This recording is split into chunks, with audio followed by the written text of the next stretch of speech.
It's happening. Listen, before this episode starts, we just thought we'd make a little clip to let you know that anyone who doesn't know, we now have a Patreon. It is patreon.com/another one podcast. And there's like a few different tiers on there. And we can go and get where you can sign up to us. And it helps us make this podcast. Helps us pay for the podcast. Helps us make it better. Helps us improve and put more content out. We've got big plans for things we want to do. Haven't we? Since Yes, we have. We've got big plans. We have got big plans. Yes, Rob. Yes. No, we have got big plans, and without anyone signing to the Patreon, this will die. Yeah. This will go away eventually, because if we can't make it work financially, we can't keep doing it, can we? No, we can't just keep throwing fucking... No, and we've got Aftermill to buy, and that fucking costs We've got kids to pay for. Yeah. Listen, I'll be honest, if I can't provide, I'll leave. Yeah. So... And we already know... You don't want to make an orphan. We already know how it's going, don't we? So we needed to be giving us something back. Yeah, please. Because we're bleeding here. My kids are begging. My kids begging. So sign up to the Patreon, patreon.com/another one podcast. That's it. There's 3 different tiers, loads of different prices. Pick one. Help sign us. Up. You won't even notice it going out your bank. It's a couple of quid. Less than a Tesco meal deal. Oh, well, maybe more than a Tesco meal deal. You'd buy a starving man a meal deal, wouldn't you? Yeah, well, I'm starving. That's what we are. Look at me. Look at him. Do you think that? Do you think this? Help. Another one. Best of luck, God, at all times. Protect yourself at all times. Have a good, clean pod. Welcome, everyone, to episode 114 of Another One podcast with me, Simon Wozniak, co-host Rob Thomas. It's happening. And to our right, to Wozniak's right, Team Bob, we've got Steve Harris. All right. Back for the... Fourth. Love it, don't you? You love a little hang on this one. Yeah. Go from not liking podcasts. And Danny Deegan was the same. Danny Deegan refused to do popcorn. And Sorry. To our left, we've got the debutante. The newest kid on the block, I reckon. Is it? We had anyone newer than this? Oh, it's in comedian wise? I thought you'd been going a little while. Yeah. Jimmy Shirley, everyone. Hello. Yeah, it's about... It's coming up to 3 years, but there was a lockdown. Oh yeah, we've had new. I don't know. Put us on the same poster, but put the names the wrong way. So he was billed as Steve Harris, and I was billed as Jimmy Shirley. He calls me Dad now. I think I had that at the weekend in Manford's. Like Peter Bell was advertised as me with his photo or something. How are you, Jim? Sound, you know. I like your wheels, they're cool. Cheers, lad. These are my Kimbo straps. Kimbo straps, you're the man that you wear them already. Nah, fucking JD, get that in your mouth. JD the rats, I bought them 130 quid 2 days ago. Yeah. Went on last night on the app, fucking 70 quid. I've done that loads of times. To me. Oh, I haven't. I just keep it. Fuck it. My birthday's in October, so I normally get a new pair of tabs, and literally the month later, fucking Cyber or something like. I'll have had them 4 weeks, and then the next thing they'll be fucking 30% off or something. You're like, your bird's right on it. She said, wear them ones. Buy them ones, and then we'll send you the ones back up to the receipt. I was like, sound. That's good. That's a nice little cheeky little. I'd say they come with marks on. Yeah. Well, in my head there's something. Put this off, on the picture. In my head there's something in there which tells them which shoe goes with which thing. I know there's not, but in my head there is. Or like a chassis number. I was thinking that last night at work. Yeah. Giving me anxiety. I remember one time trying to take a pair of shoes back to fucking Reese, man. Jesus, I'd walk the bin in them. And they just the sole was just covered in the sole was just covered in dents, and I was just like glass shards. I was just so embarrassed, and I was like, and she had me off. Like I was like, I've never had anyone reject anything I took back. They looked at you could have seen the sole stones up to the bin and back, but then that one journey I did, I went, fuck, I don't want these in the house. I wanted them, and then I just went out to the bin. I went, I don't want these. Couldn't you give them a quick wipe or anything before? No, like the sole was like leather, so it's dented in stones. And then I just took it back, and then she was like, "You can't have these. Have been worn." And I was like, "No, they haven't." And she's like, "They've been worn." And I was like, "Oh." Right, it's just like, I only went in the bin. Just crumbled them. Left them there. I didn't have the fight in me, lad. She was too fit to argue with as well. That's why they employ fit staff, I reckon. Reese. No one wants to argue with the 50s. Yeah. Fire pussies and Reese, maximum fire pussies. That's all they do. Yeah.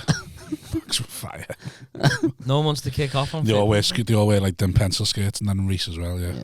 Absolutely. Sexy bunch of. We've got to get hold of you, Rob, not long ago. We started like a footy game in Netherton. And I believed that you were a half-decent player, but then it just got ridiculous, so I just took myself out the group. So some kid turned over a pair of Levi 501s. Oh, God. And I went, that's me. That's me. I wouldn't have played.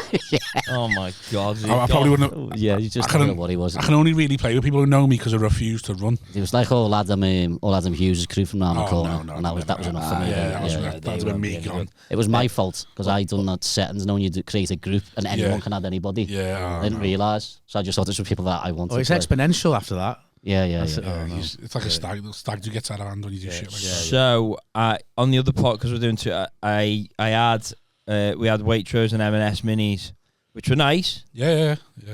Didn't have any today.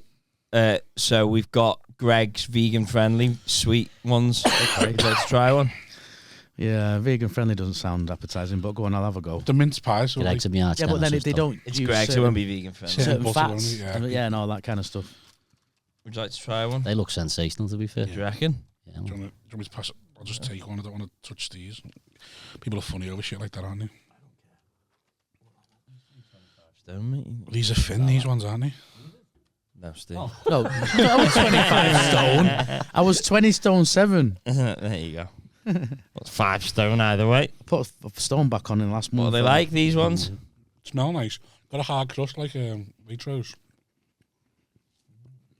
Hey, they're not bad, you know. Are they, yeah? Yeah. Mmm. In a squirty creamy. He loves a mince pie. What is it with you mince pies? How can you so into them? I don't know.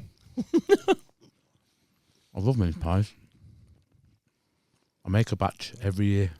Yeah. You make a batch? Haven't you got to start making like a month before though, like letting the Oh no, don't make the mince soak in that. Oh right. No. It's the pie bit. Sweet, aren't they? Yeah, they're really good. I'm impressed. I'm enjoying the hard crust. I'm going to become vegan now. Oh yeah, they're vegan as well. Vegan Greg's. Greg's vegan sausage rolls are nice as well, to be fair. Should we do the jingle? No. Can't just rip them completely off. No, but the ending isn't my jingle. Oh yeah, go on then. Do your jingle. Mince pie cast, mince pie cast, mince pie cast. Can you give me 20 grand? Get about Smith. He's going to clip it every week and send it. until he pays me the hush money, Jimmy. You stop doing that. That's class. Well, he's got a thing in his head where he's like, if I just ask for 20, you might just give me it. Like, this is the thing, people never ask, so maybe. Have to be more resilient than when you went to restart. What we're talking about then? I don't think we'd started. Your fussy. Steve's film career or TV career. What about it? We're going to talk about that, weren't you? Hey, Rick Cars on BBC One. I've seen some of the little Is he? shooting off the top of a container. So I look forward to taking credit for that. God, everyone we've had on. If you keep taking credit, no one's going to come on. No one new will come on. Yeah. I'm not coming on just in case I make it bigger and Rob claims it. What's it called? What's the show he's in? Is it Brassic? No, he's in Brassic. He was in Brassic, but this one's a Begin new with show. an A. I can't think of it. You were an MSA, weren't you? Yeah. Are you going there? I went, I'm pretty sure. Did you go in like 2014, 15? What's MSA? Or Bit before that? earlier. No, I did an audition. It's Manchester School of Acting. Oh yeah. I did like an audition there, but I just wasn't ready. Why do you want to be an actor, do you? I've been doing classes with Inspire in Manchester for a couple of years. Oh yeah. I stopped it once I started getting a bit busy with stand-up. How old are you? 41. I'm just like 38. You were like, I'm going to start acting. No, I've done it a lot when I was a kid. Oh, did you? Yeah. Right, at least you got a base for it. I just can't, Did you do any telly? Yeah, when I was a kid. Yeah. Yeah, bits and bobs, adverts and that. What did you do? Beans, What advert? Heinz Beans. beans. Did you really? Advert, yeah. I know. You I do need like to say someone that. to do a good beans advert. He does, doesn't he? Yeah. I've done about 2 Milky Bar Kids auditions, got to the last 2. I wasn't going to say anything, but yeah. And I went in the milk advert, the Accrington Stanley one. No way. But I just flapped it in the audition, I just didn't say anything. My dad was like, you got to speak, and I was like, Oh, didn't say anything. Who are they? Exactly. could have been you, that. I did. But yeah, When did you stop acting then? I did it till I was about 17, 18, but then life just got in the way, really. And then I went to Greece in about 2015, and then I was just sad. I remember just sat on the end of the bed. You said I was just sad then. Yeah, I was. Yeah. I was on the end of the bed looking at the air conditioning unit in Greece, just thinking, the fuck am I doing here? What, in Greece or with your life in general? Why Or you what? in Greece again? It's Greek. Not quite. Like, I speak it a bit because my cousin married into a Greek family like years ago. Right, so you were 18 in Greece for what reason? No. You said 2005. That's only This is 2015. 17 years ago. It's got to be 24, something like that. 2015. 2015 or 5. 2015. Yeah. So how old, Oh, right. how So old you were were about 30 odd. Yeah. So I was like, You moved to it Greece? wasn't like, but when I say Greece, people think I'm in fucking Falaraki in the street. It's not that type of place. It's No. like Skiathos and Athens. Skiathos, Like, beautiful. Yeah. So what you go with there with any work lined up? Or? yeah, my cousins like got me a job. Do you have a family at that point or not? No, nothing like that. I just went over there and then I split up with my bird, and then I was like, I'm going to Greece. She was like, yeah, of course you're right. Yeah. And then like I went anyway. But What did you do while you there then, work-wise and that? just working in like a restaurant bar called the Borzoi. But it was all like, it was dead weird because it was all full of like these firebirds who were like Greek, these Greek hunks, and then me like fucking Alan Carr. Going, hello, you know what I come to show you specials. Yeah, but what the fuck's going on? You were a charm, man. Yeah. He was like, he novelty. can talk though, can't You were he? novelty, yeah. Let's go to that one with the weird fella. Look. Yeah, definitely. What, your cousin, so your cousin married the Greek fella? Yeah. And how long had she been with him? Oh, it's years. Like they've been together like nearly 20 odd years, I think. Right, so he was an established family member when you went over then. It wasn't like you just fucking followed her over, like they just newlyweds and you just followed. Yeah, just went with them. Yeah.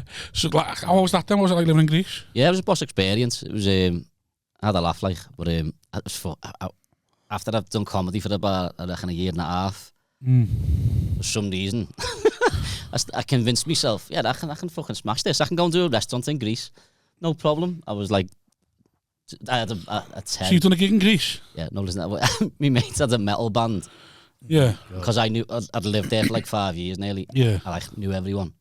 Yeah. And he owned this like hotel pool bar with the restaurant. So the guy's like, yeah, what we'll do is we're a metal band. My mate George, he said, we'll go on. Then you go on after us. And I was like, no, not doing that. I said, what we'll do is you go on, then I'll go on in the middle. Then How about none of us go on? so it gets there, and I'm just like, I'm on holiday. I go to see everybody. There's only like a year and a half ago.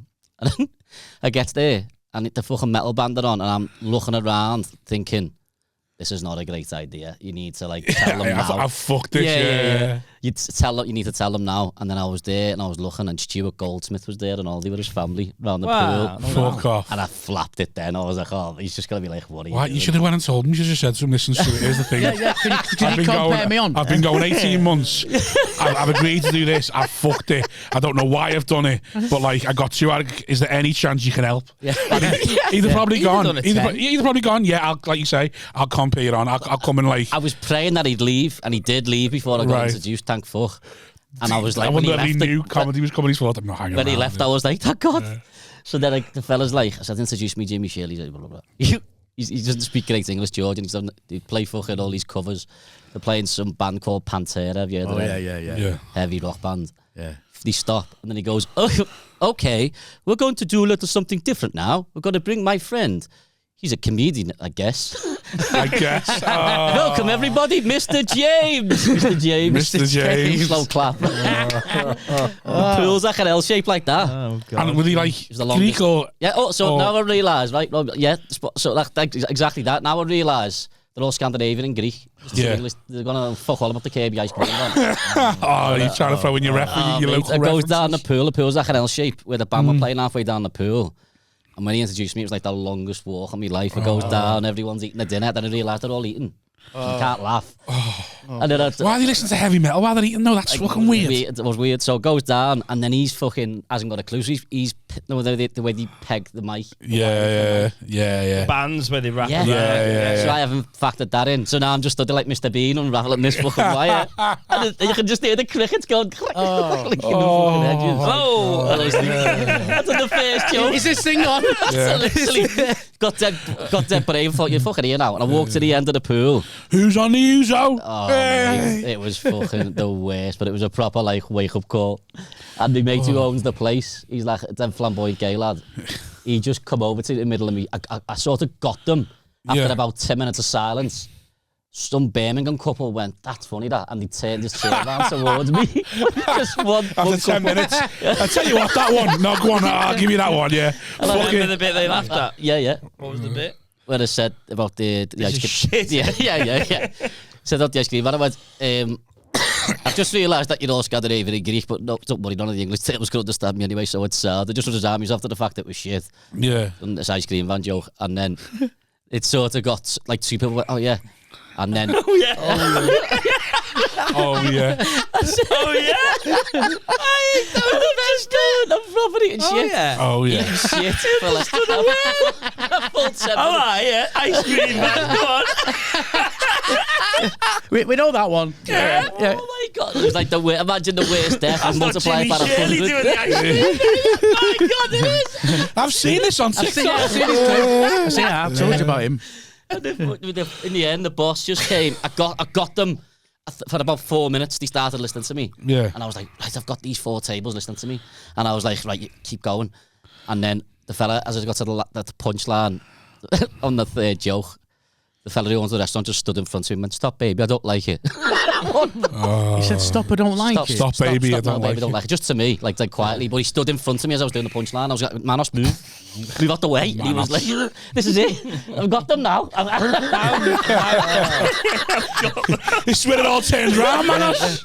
I literally just was like, How new were you? Oh, it was like 18 months. I was 18 months in. So were you done a year in the UK stand-up? Yeah, but I did. The reason I thought I could do it was my first gigs were in Greece in like expat bars, like 2 of them, and I was just it wasn't proper stand-up. I could just say. Had you done stand-up in the UK at this point?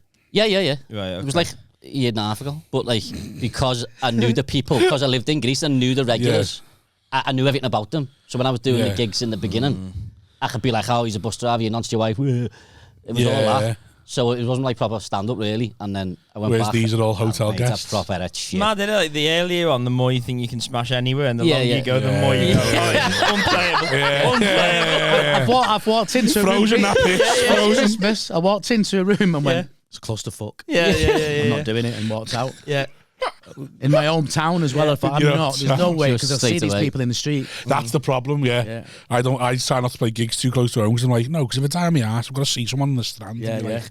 Oh, no. No thanks. I saw you were shite. Cheers. I did this gig in Leicester, and there was a double with Jonglers and this other venue. I can't remember the name of the venue, but it was a band venue. And I'd been booked by Off the Curb, and they said, just go, we'll just go and do like 20 minutes, half an hour, whatever.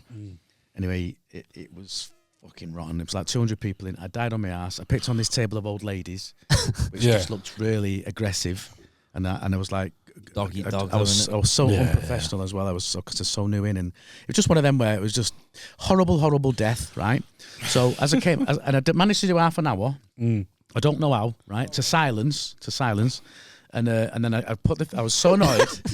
I was so annoyed. I put the mic in the stand, and then sidled up to the fire exits, the doors there, and went, "You can all fuck off!" And then kicked the fire exits open and ran out, right?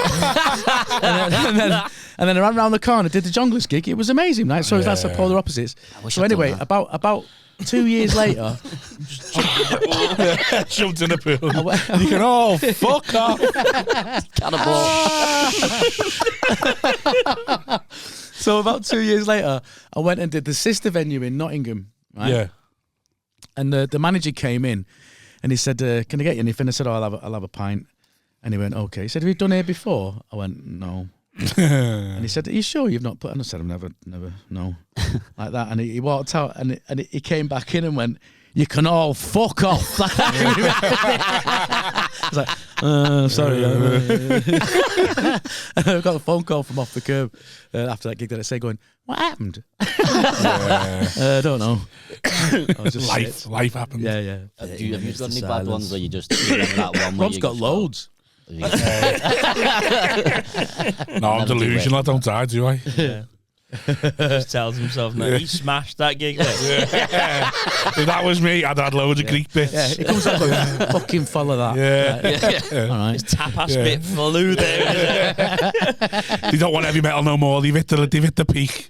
Slow them The best down bit now. was when I went back to the bar, the dead nice, like, bougie bar where I work. Yeah. Because they all knew I was going to do it. And they were all like, oh, he's back. How'd it go? James, how was it? And I was like, oh, it was sound. Yeah, because I knew they weren't going to speak to any of them. So I was like, yeah, it was great. Yeah, I really enjoyed it. Got encored. I imagine it is mad when you start off and you just think, all you think about is gigging. So the fact that you've gone back to teaching, yeah, I'll find a gig or I'll do a gig when I'm back there. I went to Berlin, not Berlin, Frankfurt for the NFL in November. And like, I had that little thing, and I might just go and try a gig there. So I organised it. And then the more I looked at it, the more I realised this is just a gang of pleb open spots who put nights on 3 or 4 nights a week in different places, and they're all shite. Like, you just tell them, like, you know, like, because I spoke to the fella at first, the message, and I was like, listen, mate, I'm so-and-so, I'm from there, do this, and it's the level I'm at. And he's like, oh, can you WhatsApp me? And I was like, why are you making this hard? You should be thanking me for wanting to do your gig. And then I WhatsApped him, and he called me, and he's like, yeah, I'll get you on. I can give you 10. And I was like, all right, yes, whatever, mate, yeah. Whatever, and I was thinking, I'll just turn up, I'll do it, and I'll fuck off again. These are going to be, it's either going to go terribly because they can't understand me, or I'm going to absolutely storm it because these are all shite.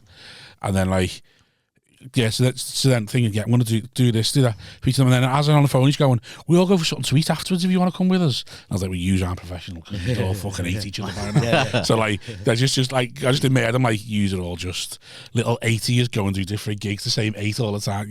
I was asking him, like, can you recommend any bars to me for to watch the match and that? And he's like, sorry, I'm not a sports guy. And I was like, oh, fuck off. I don't want, like, but it's the way he said it, like as if like he looked down on me for being into sports. I was like, oh, like when he's asking what I was over there for, and he's like, oh, is that egg chasing thing? And I was like, oh, fuck off, you shit jokes already. And then, like, say, I had all this little thing in me that, oh, it'd be nice to go and gig in Frankfurt. Went over to Frankfurt, got on the ale, 2 hours on the ale, and went, I'm not turning up. Yeah. I just didn't turn up. I just stayed on the ale all day, sort of thing. And then he called me 6 times, looked at my phone going, fucking, you should have begged me to do it. If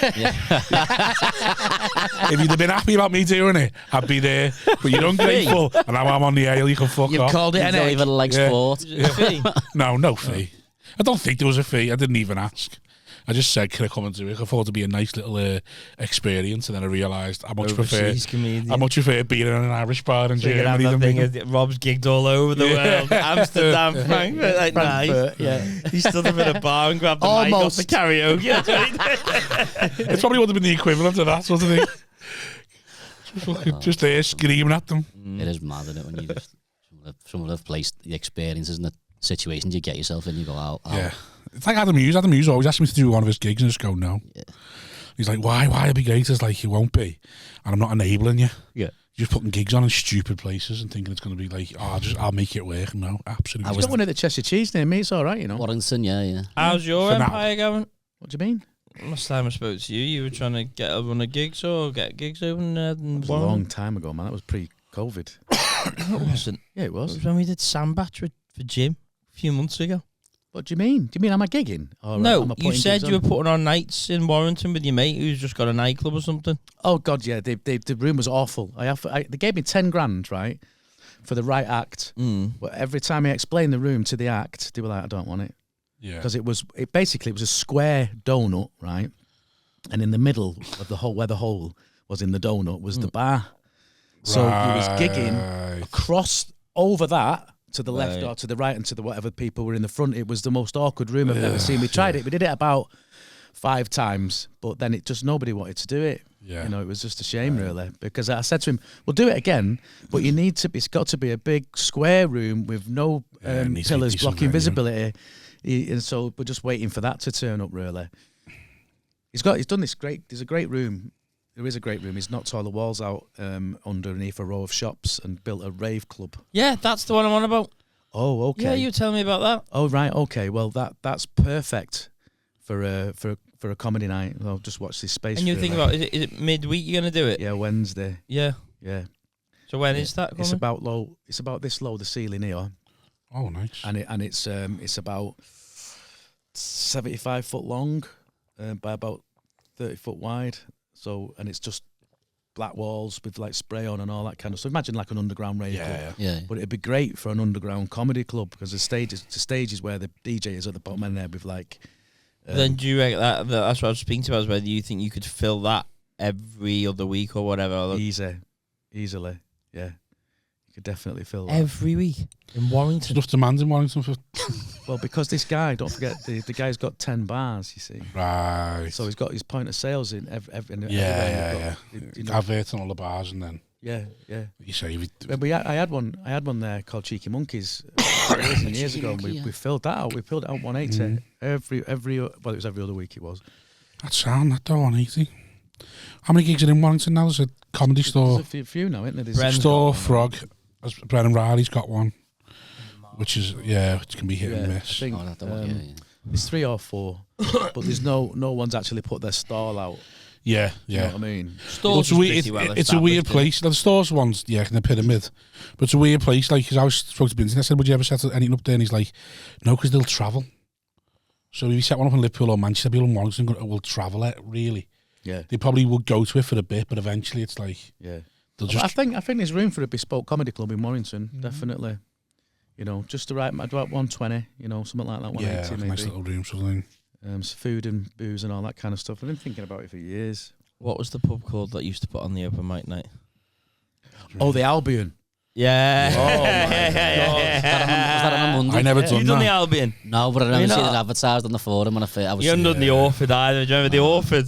I don't remember the. Yes. With the girls, with the burlesque girls, I get the photo taken of that. Yeah. Used to get a tenner to go and perform then. It was the weirdest shape Fucking pub. heavy. Honestly, they'd be playing darts while you was on. Yeah. Well, the Orford was ropier. Yeah. The Albion, Dave. Was the Albion the the one nice where lad one? there was just was the a same fire? crowd. The fire was next to where you went to perform, sort of thing. You're just in the front room of the pub. Yeah. And there's always this old bird there called Pernod Pat. Yeah. Who gets smashed. I never done it. They used to message me all the time saying, saying, close for 40 quid. do you want to do it? And I'd be like, oh, I'm closing. Here we go. Here we go. Here we go. Baby. Let's go. They're all still there. I went in here. Is it still going? Well, they have a. No, the They locals do are higher still and there. lower, didn't they? Play your Yeah, cards, they do right? that now. They do that now instead. Comedy. Yeah. And it's the same crew. But they're all still alive. I don't know how. Oh, yeah. Yeah. Fair Pernod play to Pat's them. there, No part. I can't believe you've done it. That's a shame. No, it's too new. Too new, innit? Too new. Like most of And them you wouldn't do that to him. Where are you based, Jimmy? Yeah, Crosby. I'm from Kirby, but I'm living in Crosby all my Oh, you done all right now, yeah? No, she has. Where are you off? Just a weasel. The loo? Can have another baby. Go on, mate. Oh, so what are the shit gigs now then? What ones have you? I've done. There's some bad ones, like. So there's some terrible. You've always about trying to set anything up in Crosby? No, I'm doing a night. This sounds terrible. And people must think when they see that I've advertised, people must go, "What the fuck's he doing a night for there?" But I used to work for a pub company that run O'Neill's in town. Yeah. So on a Tuesday, there's no one in there ever. Yeah. And I know that 'cause I'll go there and know them all. And the boss has left me mate. So I'll be honest, it already sounds shit. it does. But O'Neill. other side of the room. I know where it's going to be. He puts comedy on all. He puts it on all the screens. Yeah. We've done one. We're just going to see how it goes. Yeah. Doesn't get anyone in the pub, and anyone who's in the pub just comes down for the comedy. Yeah. We've done one, and it was fucking great. Like, I think I remember seeing. no one else come in at any point, and like. I remember seeing something there. I don't think it was comedy, but like something was on there. They had like a little sort of stage. But it was sad. We've done some ropey gigs in Liverpool, haven't we? That was a ropey one. Early doors, and there's that one where we was all stood at the back by the big glass window, and it was like, I can't remember the street it was on. I think the Slug and Less was on the same street, and it had a mannequin in the window. Oh no, I probably blanked it out. You was always on. We was always on there together. Like, I probably was, but like 15 probably years ago. How long have you been going? No, I've been what am I on? 13 years. You was this brand year. new though. You was I would brand new. I would have been brand new. But yeah, I blanked it all out, me. That's the time I've got resilience to just like forget it all happened. That's why I think you've done well. That's why it is. People say, when's the last time you died? You're like, I don't know, because of it. I've got rid of it. Yeah, It's gone. Yeah, I've got an that's what I ability do to with just... relationships. People have to remind me that I was with an actual person. And be like, Yeah. oh, you was with that person, and I go, fucking hell, are you? It is mad. I mean, we're doing this the other day. Who's been with you in the comedy industry? I was like, oh, for fuck's sake. There's been too many. A lot of that going on, was there back in the day? Or? No, it's just more, not back in the day, more now. It's just like, it's more just because it's work, innit? That's where if you're single, that's where you're going to meet people, sort of thing. Like, I'm lucky. I've been with my bird since I was 17. So, like, there's been none of that, like, for me, sort of thing. But I'm just like that straight away. It's just a no-no. Like, yeah, it's just any staff, any other comics, just a no. It's just gonna get in the way of your progression. Yeah, don't do it. You're prone to it, aren't you? Yeah. No. Just convince yourself it won't be that bad. Yeah. It won't be as bad as last time. I'll manage it. I'll manage it. Yeah. I've learned enough. I'll control it. You know, I've had all my learning curves. Yeah. I'll be right. No, I'll be fine. Yeah. Your mates will ring you and go, "What are you doing?" You go, "No, shut up, leave me alone." Yeah. I'm all right. Yeah, because I remember when you were your last one, you were like, "Listen, can you stop skitting us on Facebook?" And I was like, "I'm going to have to delete you." It's like, "Stay, I love you, you're my mate, but we have to delete you both because I can't." And like, literally, I remember you messaging me and going, "Listen, I know our mates in that book. Like, can you stop just commenting?" And I had to be honest and go, "No, I can't, Steve." Absolutely I said, I'm not even being audible. No, I said, Brutal. I'll have to just delete you. I said, but it's not out of like a dislike or anything like that. It's out of, I just can't help myself. I just think it's dead funny. Yeah, I can't help myself. It's and I forget horrible. that these are real people and not just comics. These knee-jerk comments, like, I mean, they were just like, it was brutal. It was brutal. You can't. It wasn't just me, though. Yes, it was. And you couldn't comment back because nothing. He says like, "My wings are like a shield of steel." Nothing hurt him. So, and he just put laughing faces, and you'd be like, "You fucking asshole." I just because it was two comics as well. I'd be like, "Well, they're not real people, so it's just fine." It's just fine. Yeah, cannon fodder. Yeah, well, Call me a Tory. That hurt me more than anything. It's like, you fucking asshole. I'm not. that's why I couldn't do it. And everything in my mind's It's compartmentalised. bitchy enough as it is, isn't it? Imagine with that thrown in, it must be heavy, like. Yeah. I don't think it's as bitchy as it used to be. People keep like, I don't know whether you get to a level and you just don't care anymore. Yeah. You do. That's Get right. that, like. That's absolutely right. Yeah. And that's that. when you start getting good, actually. Yeah. When you stop giving a fuck, when you're like, fuck it, it's like suddenly you get dead good. The minute you start thinking about leaving comedy, you get dead good. Yeah. Like, yeah. When you stop thinking about what you're trying to do and just do it. Yeah. Yeah. You do. Yeah, and then you're in it's dangerous territory as well. Yeah. There's a few clubs I can't go back to. So how bad was your breakdown at the end of the bed? Oh yeah, just fucking. I always wanted to go and do stand up and do acting because my dad's a comic. Right. He's like old school, like not like what. Would I know him? Yeah, he's on the radio. Sean Styles. Oh, I know. Yeah, he's dead nice. Him. Yeah. So like I always wanted. Oh, that's what he's a proper Kirby head, yeah. Yeah. So I always wanted to do it from like 6, 7. What I mean? Right. Always. We were literally discussing that, me and Wazzy, last night. Like, would you want your kid to do comedy, sort of thing? No, but I think Albie's heading that way. And I think I said to him, that's when I know I've given up. So yesterday I was telling these, I bought a pair of a trackie from Marks and Spencer's, and I was like, I'm finished. Like, I'm just gone. I've accepted it. I've accepted who I am. I'm gone. I'm finished. And I'm like, I said, I'm a Yoda. I'm a Yoda now. That's all I am. I'm a Yoda, and I've accepted it, and that's all I'm ever going to be.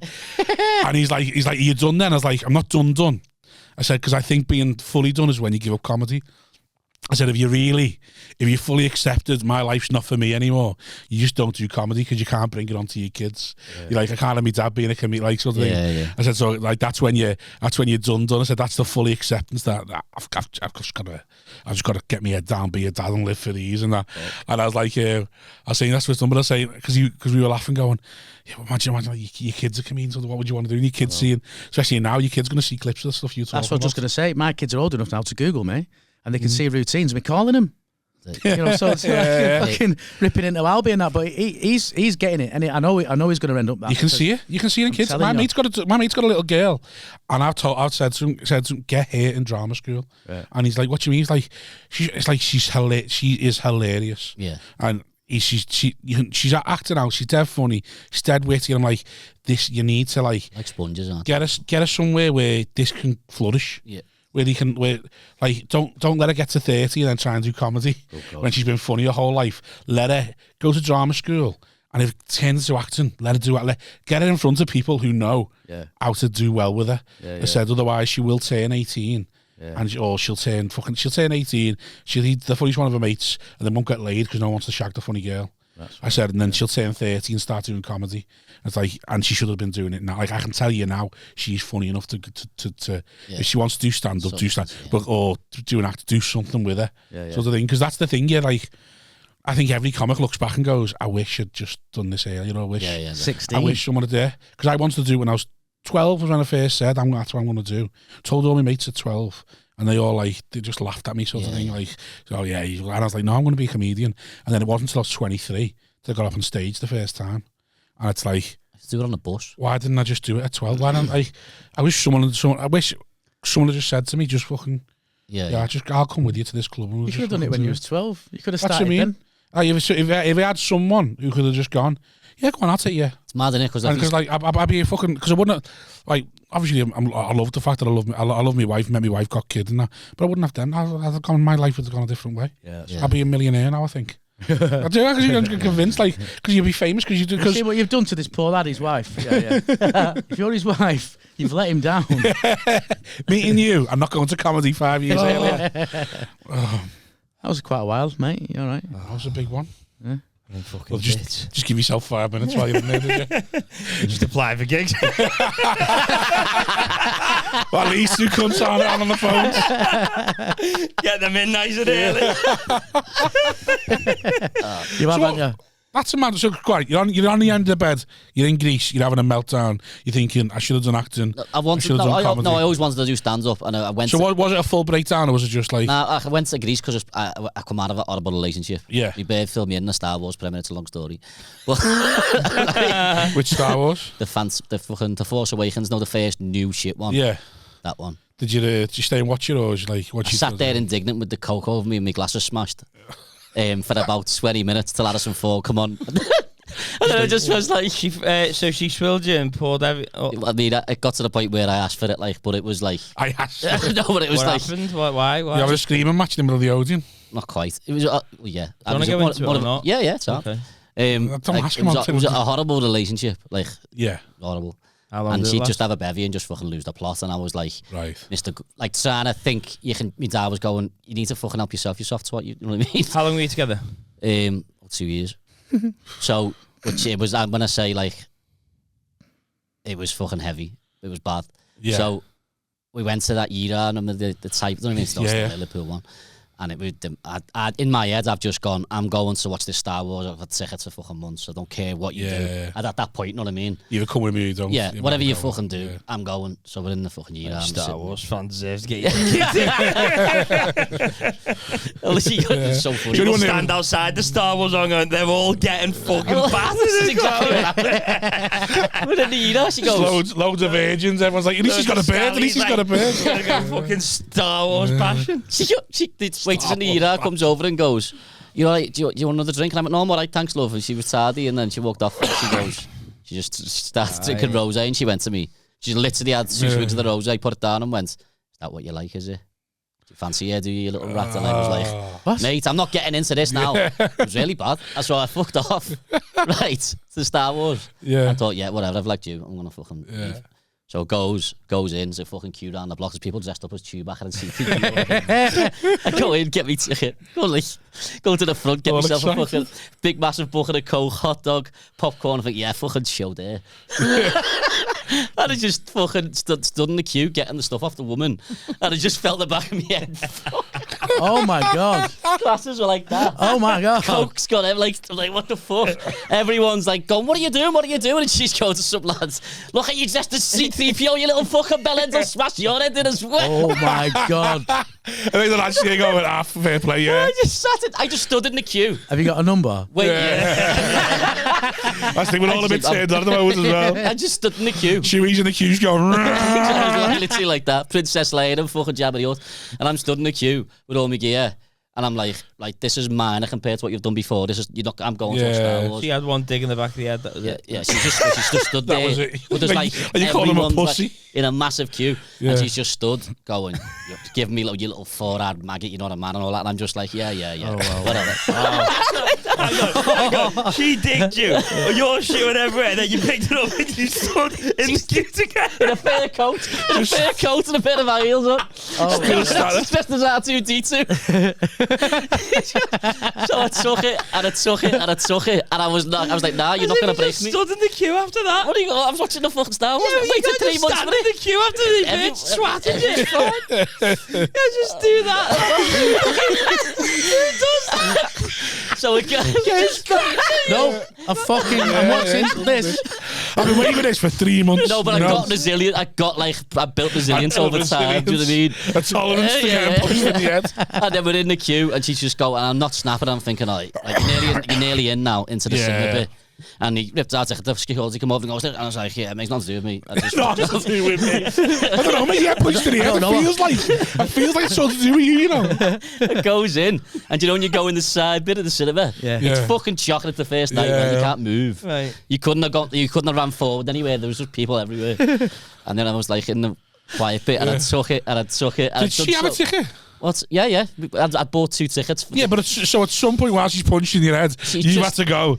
Yeah, there's both tickets. You had to give both tickets. I was just stood in the queue. He just ripped the 2 tickets and just walked in next to me. You could have just given one and been like, "There's only one." I was just ignoring it. I'll just let him deal with it. But you could have just gone. Yeah, one. Yeah, I don't know. Judging by the situation, I don't think I was of sound mind. So you just had one dig. You're in the queue in the cinema. On the side bit, and she's going. You fucking rat, you're gonna cry. You're gonna cry. Wow. So that depends how sad Star Wars is. Depends when you kill off. I just went from like 0 to 5,000. Well, tell you what, you fucking little slag. Why don't you go fucking do lineups and I'm for your fucking comp, you little sweat? Oh no. She just went, what? And I went, yeah. Yeah. Oh my God. You heard? Everyone's like looking. I was like, I've done it now. She just fucking, then she went on you. Oh, mate, bad. We were in the front row. And we just get into the seat, and she just went, "Is that right? Yeah." And I went, "Yeah." And she just took her coat off, picked the coke up, took the lid off it, and it was like a massive bucket of coke, and just went. The ice just bouncing off the ice bucket challenge. The coke bucket challenge for the domestic violence. Then she cracked me. And I had fucking 3D bins right in my hand. So I had one lens in the 3D bins, one lens in my bin. Covered in coke, popcorn's gone everywhere. Yeah. The lens off my glasses is on the floor. And I'm like trying to feel for it because I can't see. I can't see that, like.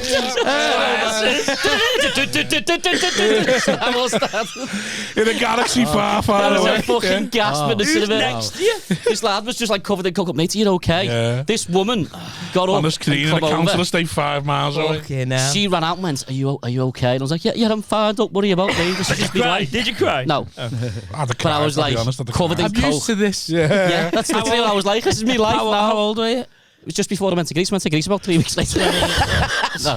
Understand why you went to Greece now, because you're like, I need to get it. Yeah, she'll follow me somewhere else. That was where the story was going, because you were saying why you were on. How old are you at that time? 34, 35. You deserve that for going Star Wars 35, lad. Come on. Yeah. You don't like Star Wars? I've been to Star Wars on a premiere. Virgins, man. Bad. So she likes you don't it anyway. Like anything though, so that's you can't. Come on, you know Star Wars is bad. Don't sit there trying to defend it. The new ones aren't. I wouldn't dress up, but like I'd still go to Star. It's still a thing. My favourite part about that though, I sat indignant still. Got covered in coke. Caught on my eye. Yeah, it's like if I watch Star Wars, I've still won. As long as I watch Star Wars, I've still won. And then I fucking and Solo come on, and I was like, I've seen enough. My undies are sticky as fuck. Fucks off outside by the lobster pot 2. Yeah. And there was a tramp outside. It was my lowest ebb in my life, and then I thought I'm gonna go to Greece. I was walking along and it was pissing down and I was crying. I've been fucked. So you did cry? Yeah, when I got outside I did cry in the pictures. Yeah, that's fair enough. Yeah. The tramp went to me. I went, "You all right, mate?" I went, "Are you all right?" Any change, mate, because there needs to be some. All right? You need to make a change, not give change, mate. Mate, heavy, honestly. That's a funny story. Keegan's like, you've got to put that in your act, and I'm like, no, yeah, you've got to. Yeah, just do it anyway. Fucking hell, that's it now. Beautiful. But my cousin was like, just come over here for a couple of months, get your head right. And then I went over and just stayed there. Yeah. And then it was boss. So how long did you stay for? I came back a couple of times in between a couple of months. How did you meet that woman? I should have known because she was tardy. Right. I met her in the McCoolies on Concert Square. Right, okay. Right. And she came, but she came up the stairs and went to me, like, just straight up, like, I have to fucking wear birds down over a series of fucking 6 months and 7 times. Yeah. She came straight That's over to Casey's Castle. Where are we going? Do you want to go to the casino? And I was like, yeah, I fucking do. Come on then. Right, so she came to you and Yeah, said, let's go to yeah. casino. Yeah, mate, yeah. No, so she's trying to get away from something even more toxic then. Yeah. Well, it was. That's exactly what it was. Don't know. Yeah. It was You should have had enough about you to know it was she's heavy. running away from something else. So heavy cargo. if she's running to me, she's running from something. Yeah, I felt it was just like, no, this is. My dad was like, no, this is your fault. Is there any funny batterings that you got? What's that? Did you get Any any more funny batterings or? But Yeah. Yeah, but I don't want to talk about them. They're heavy. Okay. Like, no, heavier than that. Marley and me. She put me dog down on me. No. Oh, God. It was, I went in the pub for last orders and we come back. getting lit up at the sand. oh, mate. We went to Berlin once. You're gonna cry now, you fucking pussy. We went to Berlin once and she just, we got back to the room. I started to get, in that winter, so we went to Berlin in October, Star Wars come out in December, I started to get brave where I go, what are you on about? And answer her back. Right. And then it was funny in Berlin, no. No, them, like, they're not like kebabs, I don't know what they are, they're like wraps. Yeah. I love the way she's just always insulting you. She just goes, she went, what did you say? And I was in the room. She just, I love the way she does that. Yeah. What'd you say? She's giving you a chance. Yeah. Put the fucking bottle down. She's giving you a chance. She bounced this kebab off me and said, I just had lettuce and mustard all in me. She's too comfortable with violence. She's too comfortable with violence. You gotta. But I was What did just, you I was do? like, I can save this girl, I can change her. And my dad was like, no, been there. you need to save yourself. What are you doing? Like, this is not right. Sort yourself Yeah, out after that first. met me like a What fucking did you gangster say? film at the fucking Copper Pot in Kirby. Give me money in an envelope and at least fuck off to Greece. That's fair enough. That's a good dad, that. Oh yeah. Wow. I don't want that to be an memory of me though. She threw the kebab at your head, why? Just arguing, and like, she About gave me, what? she said to me, Simon, stop trying to apply logic in these situations. About what? These people don't it might think have been logically. fucking because I fucking You looked probably at someone on the smiled train too much at station the in girl the in Uber the bar. kebab shop. Right. It was all that. She If just, it was genuinely, if I Some was a bird cunt, in the I'd kebab say shop I'm a probably cunt. said to him, what are you getting? Like, He answered. It was bad. That's exactly what it was. Rob's been there. He knows. Yeah. Some bear in the kebab shop said, what are you getting? He's what it was answered. like. That's what it and was the like. audacity he's got That's to what it was answer another girl. Loved it. The worst bit was my mate from Paris come over. We met him at the footy in the World Cup in South Africa in 2010. And that's the best one. Sorry, I missed that bit out. So we come. This is bad. If she sees this, I'll get fucking hung and quartered. No, Next time we're not let it water. out. She's not still in, she's not still in your life, is she? No, I haven't seen her for years. Yeah, Sam, Never tap it you know out. she's dead. Yeah. But You're still scared of her. a little bit. That's bad. Yeah. That's bad, that. You need to go to therapy. Simon. You wincing as you say. You wincing as you say her Simon name. just throws me under the bus. Simon Gleenick. Yeah. She fucking comes over from Paris. And she comes and meets us with a mate. And he said, you know, Jimmy, he loves the ladies. And she was what? And what did he just say? does he? You don't fucking love this one. And then we had a fight watching Dodgy. You remember the band Dodgy? Yeah. In a room, there's no other place. Fucking stupid fucking cunts. What did he just say? Oh, God. So, yeah. I mean, it sounds that no one to think, but I've not had. This is like therapy. Oh my I've not had God. time to sit and think about it. Now I go back. This happened a number of times, not just once. A number of times. You know, you can tell she's too comfortable with violence. I mean, it's going to happen all the time. Another one. Right, back in the room. So you come back from Greece. What's the first thing you do then? It's like, this is your life, innit? It's when we've had someone on who's been on 4 times. Oh, I He just see, eats yeah. mince pies Yeah. now and There's then. not Chimes much in going whenever. Steele and then just chatting with his own I've craziness. said any new guest we get on, generally we should maybe just have them as a singler, because what happens is we just draft someone in who's been on about 5 times. I quite like it because I also know Steve can relate to getting battered by birds. It's quite nice being on here. I'm just letting Steve jump in if he wants to tell it. He can tell it. If he doesn't, he doesn't. Yeah. I'm just saying, like, because I can see he's sitting there going, should I say it or should I leave that one? I'll leave it till next I'm time. not ashamed. to admit it. I can't drag anyone into it. Yeah. What Said God of at all times, protect yourself at all times. On you, yeah. So you've come back from Greece. Do you go and get a proper job first, or just go, right, I'm doing comedy and I'm gonna try acting again? Or No, yeah, I worked in a call centre for a little bit, which is set up, and then I was like, it was pissing down, and I was like, oh my god, this is awful. was you back in your mind's eyes? No, I got a place. Did you as soon as you come back? I was. My sister lives in South Wales. Yeah. Came back and I lived with my sister for 3 months. Yeah. But then the lockdown started happening and all that. Yeah. The first gigs I did in the UK were like one in Bristol, one in a pub in Tottenham, which was just like my third gig in the UK. And I got there was 2 smackheads and a pit bull. And I was like, it was in the middle of this heavy estate, like a Stormzy video, right? No. And I was like, this what comedy's like. So the people love me, like, you know what I mean? Because must be mad, 'cause, like, as you're growing up, you'd only seen the glamorous side of it while your dad was doing exactly. it. Well, like, obviously it's a totally different thing to what we do. They're all comedians and type stuff. Does you understand the circuit? Yeah. The way it is now compared to how we totally. Like, I think, I felt like I think it took him a little while. And then I think he's just gone, because I'm always like, I'm going to be an astronaut, I'm going to be a basketballer, I'm going to be a footballer. Then he's just gone, oh, all right, he's doing this sound. Yeah, because I've got mates who are at least 2 mates. I can't think of the comedians. I know one's an impressionist / singer / comedian sort of thing, and he is like that. That's his dad, and his dad just doesn't get. He's like, when we're talking about, it's like you just don't, you can just tell someone you don't understand the circuit I'm on, and I don't really understand the circuit you're. I know what it is, but I don't like. We're living in 2 different. As much as we might be thinking we're doing the same thing, we're living in 2 different worlds. Like. And he's done really well. Fair play to him when it was a thing. But I think. He understands that himself, like the circuit thing. Because it's like it is 2 totally different things. Yeah. So do you have to just start from scratch? Like, well, there's no really sort of. I tell people now. Yeah. I've never ever told anyone. I told someone the other day. And I've just told you, but like, it's not gonna. It can't help you really now. So like, no, it can't exactly. Because like say, I know a couple of lads whose dads were comedians who tried to do it. Yeah. Who were like, you but probably not know everyone them. looks at it like that. People just go, no, I don't mean I don't want to. I know a lad who I don't want to name him because he's got what the job he does. Yeah. But you'll know him, sort of thing. Yeah. And is like the only help his dad ever gave him was just giving him fucking after dinner gigs for like fucking too much money. And his dad, just go and do what you want. And he was just going and doing other people's jokes. Yeah. And then he'd come on our circuit and try and do that and be like getting told off every week. Yeah. And then he'd go and do that for a bit. And then he like, in the end, he just went, this is shit. Like, I can't do it. Like I've tried to copy my dad. It's not the same. I'm just going to fucking leave it and knock it on the head sort of thing. Gosh, I think I know what you mean.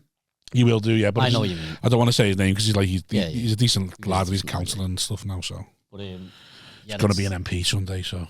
Okay. It's great to, like, I'm not someone to say, oh, I'm not going to listen to me talk. He's been quite semi-successful. Yeah.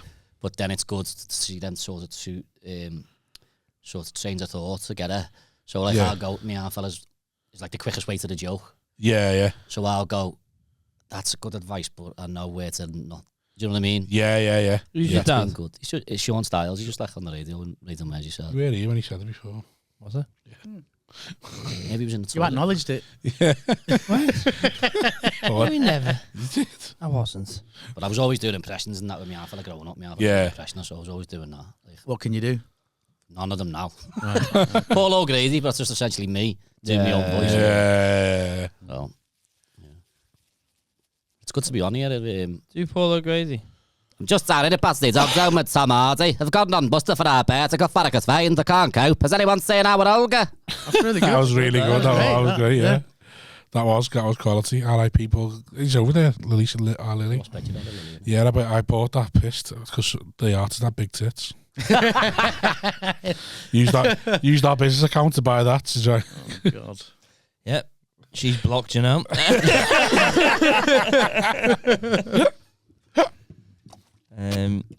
We gigged together, didn't we? In Redcar. Oh, yeah. That was like... Corner of a pub. Yeah. Corner of a pub. It's a weird room, that one. It was like mirrors on the ceiling. Remember it? It was like weird mirrors and fucking twigs on the ceiling. Doing them gigs. How long ago was that one? 2 years, maybe. 18 months. We can't be that long 18 ago. months, 2 years. You fucking love it. Would that Jamie Kilvington or something? No, Matthew Oxley. Shout out Good Matty. lad, good lad, Matty. Love Like Matty. Matty, yeah. Boss I lad. was with him this week. Yeah. Cockermouth. Nice. I was with was that Philly and Chris's gig that Matty was running? No, It was one of Matty's. it was John Leban's gig. Oh, I don't know. He's smashing it on Instagram, isn't he? Leban? Yeah. Is he? All the sketches and all that, yeah. Apparently, yeah, he said he's doing all right, and I was like, all right. Yeah, He's yeah. Eddie Hall's best mate, isn't he? He's all over my Instagram. The Beast. Yeah, he goes around with Eddie Hall all the time. Does he? Yeah, he does all like the interviews with Eddie Hall. Yeah, he's done low key killing it, to be honest. It's mad the path that like stand up can take you. Yeah. Jim Smallman's now just a a full-time Intimate wrestling man. presenter. In It's America. huge, isn't it? He's what? He's in America, full-time wrestling Shut presenter. the fuck So like off. the WWE have got like what they call like a feeder show. So it's like WWE sort of homegrown, like their sort of academy sort of thing. Like everywhere WWE go, they go with them. So like the WWE might be on the Saturday and then they'll do a show on the Friday, a smaller show somewhere. It still gets packed out, and he just does that for a living now. Oh my god! I remember him It's talking huge. about it actually. He's Just- still with his yeah. missus, Yeah, well, as far as I know, I don't think he's on I social don't- media much I anymore, don't think so. isn't he?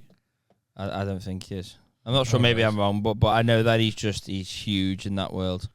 Oh Yeah, my god! he's like Well, on- he was I did creeping the into frog it, with wasn't him he? at EMC the Thursday I was doing then, and he was ready to go then. Yeah, but I He's think like, I'm just doing it. He was like, I'm doing it for the fuck of it. I think now. I'd done his last gig with him, sort of thing, and he was like, Yeah. "Yeah, I'm just gonna do the gigs I've got, and I'm gone." I was like, "Wow." I love it when people do that. So do I. Yeah. But it's just mad, just like the path it takes, sort of thing. Yeah. Yeah, but he's always been into it, and he's not. I reckon a lot of the wrestlers have probably wanted to wrestle, then did stand up, then went back to wrestling. Yeah, but the fact they've done stand up means like someone's gone, "Oh, you can do this, yeah, come and do it," sort of thing. Like I know Jim set up his own wrestling company, and that's how it come all from that. But like if he didn't do stand up, he wouldn't have the confidence to then go and do that and class, perform at the wrestling Mental. company. Absolutely mental. Like your half will be on the Lovely lad radio. as well. Your half was on the radio, and he's like, "Bet you never started a comedy thing. I'm going to be on the radio." It's fucking mad. I never started stand up thinking I'd be sat here. Yeah, that's the downside of it. Mad the passer can take you down. Yeah. I'm not as good as others. Be in jail in 6 years. It's all stand-up's fault, this. Tax evasion. That's what I paid That's tax. a good title for Yeah, you, that, stand- innit? what? Tax evasion. Tax evasion. Tax evasion. There Well you done, go. well done. Still have that. Yeah. Nice. I've got a joke now that we like. Yeah, I used that joke that you done on the podcast. Oh, did it work? I had to, because we were discussing Doesn't it, matter didn't we? with him, does it? No, he thinks he does. If he said it, it worked. Stone silence. That's a new bit there. Tick. Sick, yeah. Yeah. Clip that No, I up. did Use the that opposite. laughter track from the other clip. Boom that. There you go. Well, me and you tried to flesh it out, and then it works actually for me. Because with me, it's just get to the point quick, like get to the point of or despair, or get to like. It works better like that for me because we fleshed it out. Like it was good, but the way we fleshed it out was probably more in your voice. Yeah. And then when I tried to do it, it didn't really work. But they would just say it. I just go. So just say now, like my bird says, I don't know who's little things, but I can tell you who makes a porno by the stairs. So. You show me a set of stairs, and I'll tell you if it's North America or Brazil. Yeah. And that's because that's funny. That always gets a laugh then off the perverts. Right. And you can be like, fucking perverts and no one who knows production companies there. Yeah. So they just stripped it all back. And But what about the guy fixing the stair though? No, it's just never worked for me because No. you're good. They're good at acting out. I'm not. I'm just fucking man straight to the point. Okay. Get as much like misery or as much sort of like what's the point? What you say? Lessons in physicality. No, it's not me. Oh, okay. Yeah. I don't feel you can't move comfortable. around quick, can you? No, because like if I started acting out, to be there in the back of my head, just to be a voice in the back of my head going gay, What do you think? gay. What do you think it can teach us now What do you mean? Just in physicality? well, when I write, Any I write. wisdom? Fuck Any off. wisdom. No, I just think it comes naturally. You can't force that. Right. Yeah, you teach us physicality, and I'll teach you how to have one long-term relationship. Never going to happen. Never going to happen. Yeah, because if you get in one long-term relationship, in the back of your head, all you hear It's is a fucking gay. unicorn. Gay. It's a unicorn. I should be enjoying that around somewhere. Anyway,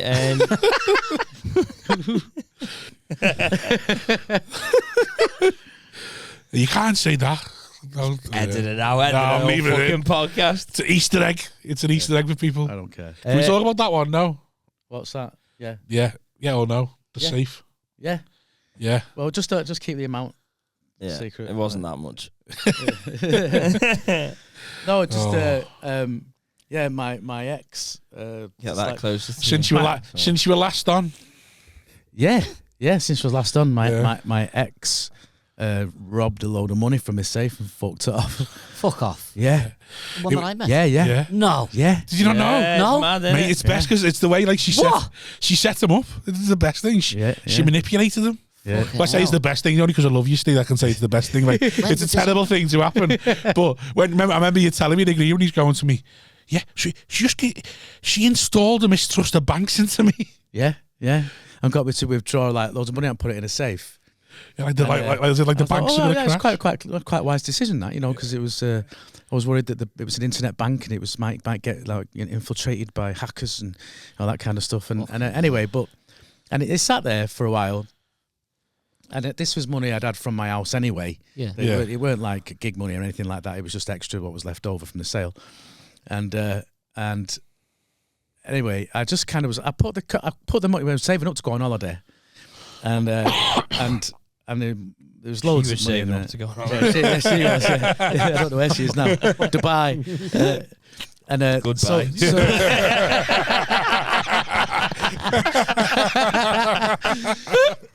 So in the morning, I'll go in and count it. So I'll put like beep, beep, beep, beep, beep, beep, and then open the thing and have a look, count it. It's all there. Close it again, and I saw her like sort of walk past the door and stop and clock it, and I thought she's seen, but she knew there was 5 beeps, but she also knew what that would mean. Right? She knows what I would have done with that, right? Yeah. Okay.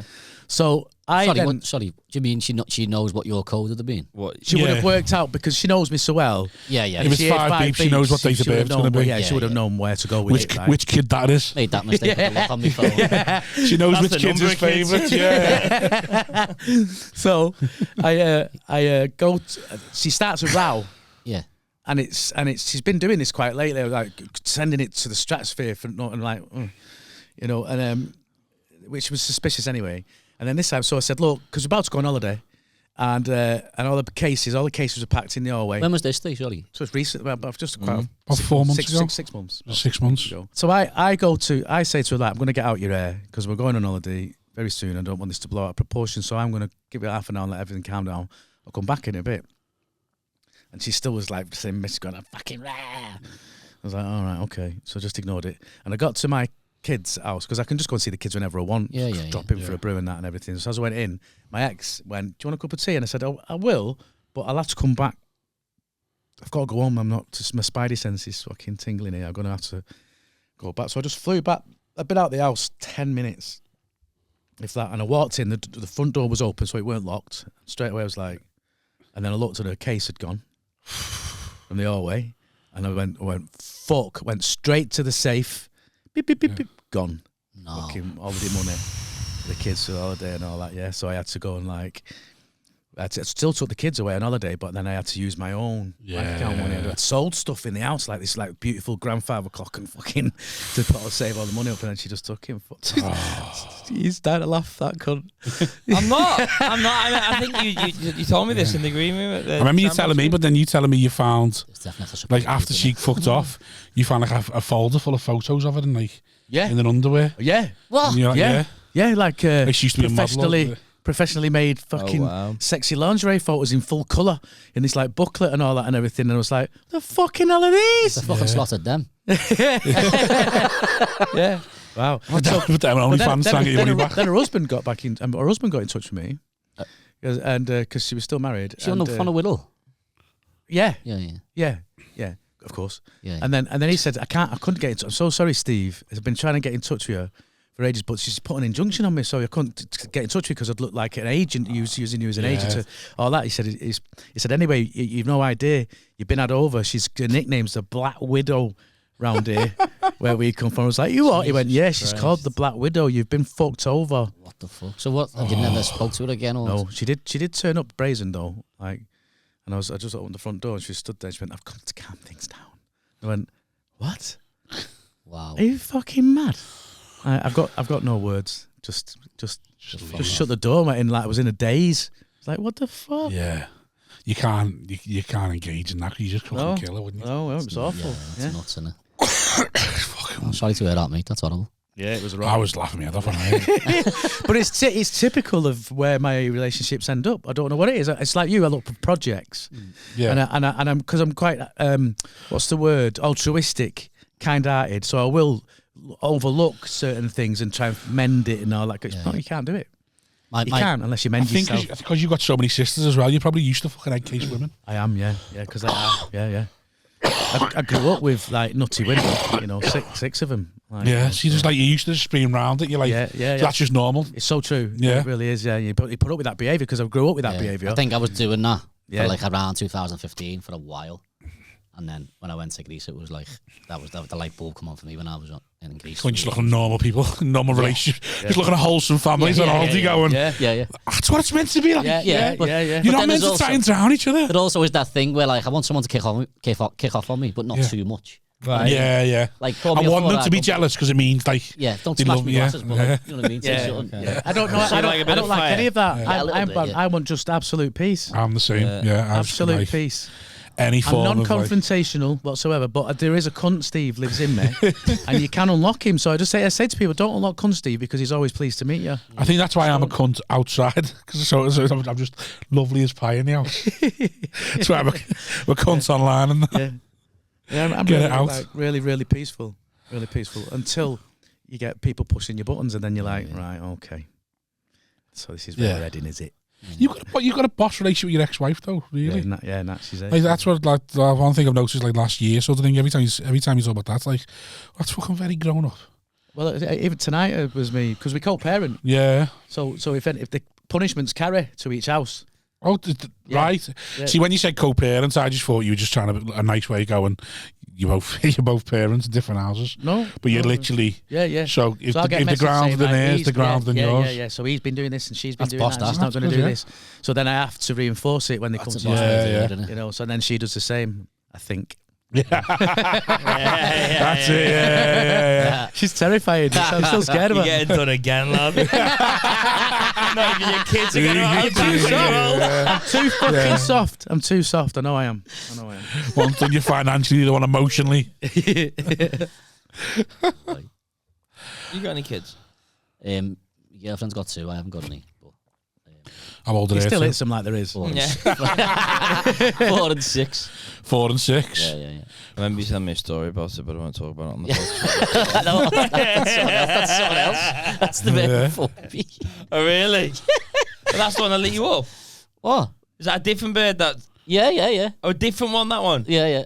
The one from my neck of the woods? Yeah, I mean, like, you're explaining this like it's in a 1 year fucking time span. It's like, I'm 41. I don't know.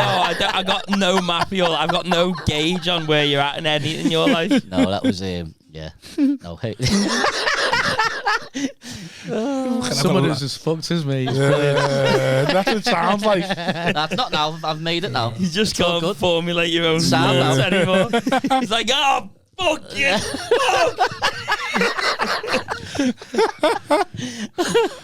Hit me. Just hit me. Yeah. I've been bad. Hit me. Just hit me, yeah. Just walking yourself into cupboards. My bear comes out with some whoppers though. She thought the other day that she's genuinely serious. Like you get some people who have a style on, like they does that. They just put it on, don't they? Being dumb. She's like, is Al Pacino? She doesn't like any film. She's never seen any films. I'm like, he's a bit like that though. Really? Yeah. Like, what did you do when you were a kid then? Just get abused. Got abused? Just shouted at, told to play football, like it's a professional. You don't, get fucked. You played tennis, didn't you? No. Well, I played tennis, but I didn't play tennis. Okay. Soccer was my game, bro. Formby, innit? Formby soccer, it's a bit different to like proper soccer, innit? I play for the Cat and Fiddle, but Did don't you? try and test my Cat and Fiddle? This podcast, lad. Not the Cat and Fiddle. Fuck you, I'll fucking load your coffee over you in a second, lad. Throw him in Smash them glasses. Yeah, tennis was Cat and Fiddle, yeah. I was to see wasn't it? I lose his shit for real. Yeah. Come on, man. Yeah. Tennis? Yeah. Was it? Love that. Yeah. Get out, you fucking bald cunt. Not even bald. I am. Dear me. Fucking Zidane. It is thinning like I noticed. Yeah, I need to just right. shave it off. I don't want to admit it because I'll just look like an Auschwitz victim if I shave my hair off, won't I? Right. I looked young for a long time. And then Yeah. 37, I just turned into a fucking little gremlin.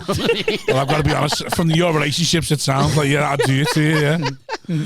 Fucking be fucking pulling my hair out as well. Have you ever been single for an amount of time? Yeah, like Are you good single or not? I prefer to just do my own thing. I get the vibe that you wouldn't be good single. Oh no, I'm very much. I'm getting better at it. super independent. I'm getting better. You can't be single, can you? No, the longer I'm going now, single, I'm doing all right. Like, Yeah, but you're now at an age. well, I'm just setting my ways, aren't I? Yeah. Yeah. No, I'm super independent. Like I'm always. I'm super independent, but I do like being with someone. Nah, I but like just my can't own. maintain it. I find that transition back into a relationship the hardest. So similar. I'm fine. I'm fine. But like the fucking hey. Surprise. I'm fine, single. Sean said he was me dad. Football in the groin. Come round one night. Come round. Come round. Be single together. Watch me be single, lad. No, I like being single. I find it hard to adjust to a relationship because I just like my own space too much. Yeah, so what's the longest you've been single for? 4 years, 5 years. You live on your own and that as well? Yeah. But like I've had beds, but not in like a relationship. That's why you got really Don't let them know where you live. Yeah. You got any Star Wars figurines? No. Any I mean, hang on a minute. Let's just fucking get it right. I mean, I want to see Star Wars in the pictures. I'm not. Yeah, but it was open at night. I'm not like walking around with lightsabers and. Yeah, but it was open at night with people like with the beard of the sheep's coat. With people dressed as the characters around you. Boss. Mine's geeker. My front room is really, really geeker. You got aliens and shit, haven't you? Yeah, I've got all sorts. I've got like Olmec heads, Weaver bird nest, a piece of Angkor Wat temple, knitted Beryl the Peril, Dennis the Menace, and Minnie the Minx, all knitted. Are you? Yeah, me. And all sorts, because all sorts going on in that living room. You learn to knit? Yeah, I can knit, yeah. Can you? Yeah. Can you sew? Yeah. That's useful. Yeah.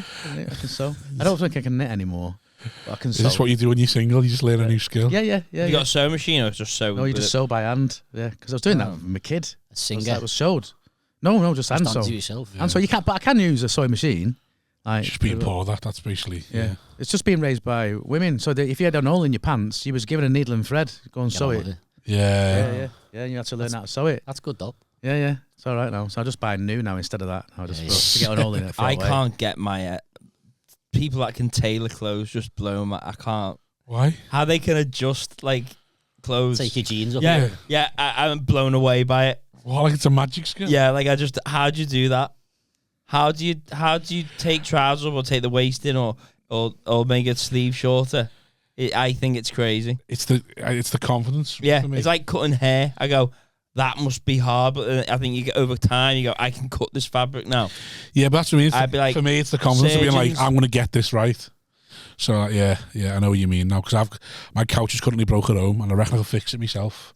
But I'm trying to find an upholsterer to come around and fix it because I just don't want to take the staples out and then just be like, yeah, I can't. I would do that. I could do that. I'm sure you could. You could be It's close to a couch. Well, I could fix it. Where's it broke? And the arms come away from the base a bit, and you can obviously tell where there's two like wooden panels there. Right, let's flip it Just up on come its down. side. Zip. There'll be a zip at the bottom. It's stapled. It's to pull it out. Pull them out. Get a little cloth thing. Yeah. Pull them all out. Get in Binty there. blows my mind that he's just done it all on YouTube. Bint is an anomaly. Technical in him. He's It's an I anom- just he's an don't anomaly. understand. unreal. I said that too. Like, I just can't get my head around the See, I'm fact he's got- convinced I could do it all, but I just know once to start. If something will wind me up, I'll leave it. Yeah. And I can't go without a couch for like 6 weeks. a toilet bowl holder. I'd be like, I've fucked it now. Binty was because he got a plasterer round to give him an estimate. And Yeah. it was at $8,000. He was like, fuck off. Yeah. Just did it himself. Yeah. He did a good job. That's a level. That's an autism, though, isn't it? Yeah, That's it what is, that's. yeah. Like, excellent driver. It's like a special power, like a superpower. I know I'd fuck it up. Like when I thought I was looking into like how to put flags down, and then I just went, I should be able to do that, but there's no way I'll be able to do that. They're too heavy. No, not even that. Just leveling it and how to get it flat. Just like leveling the sand and stuff like that. It's basically to put it on a not, shed. though. It is dead easy. Yeah. Stuff like that blows my mind. You do it with the level. You do it with the level. So you get that proper level, a big level, and then you just do it with the level. You just scrape it off with the level and just keep it flat. And then I've seen it on YouTube. It was like, that looks easy enough, and I know I couldn't do it. I fucked it. See, I can water ski. No, I've never done it. Yeah. You gotta have that brain. You gotta use it. To that bullshit again. What it is, I don't know if you know what you mean, because I like sold these because I've never. Oh, no, they say like J off the in between us. We don't. The internet does. The internet did. Yeah, because I said I've never rode an horse, but I rode one and galloped it everywhere, which is a true story. Yeah, because he's password for a safe though. Can Be able to stay to yeah. And then, but because of that, I know I can water ski. So because I've thought about it so much and I've watched it and I'm like, I can do that. I get what you're saying. I back you. I believe. I think I could. Yeah. I think I had ride a horse at the national, but in practice I don't. At the national. Yeah. I'd love to just someone just stick me on a horse and go right off you go for it. It's easy. It's doable. If you think you can do it, you can do it. I've spoken to horsey people and they've gone, "You're full of shit," and I'm like, and I put my phone down and dialed someone that was. I think the fact you call them horse people is probably why you think you're full of shit. You'd have to be super fit to do it, wouldn't you? They've got there standing like that the whole way around. What, the horse? The national. Yeah, but as long as you're not expecting to win. No, but I'm just, like you must have to be super fit to like be a horse rather than them steeplechasers. You've got to be like that the whole time, aren't you? Like literally just and then you've got to adjust for the jump. Yeah, they are 4 stone not. It's like when skinny people can do pull-ups. You're like, yes, because you're pulling nothing up.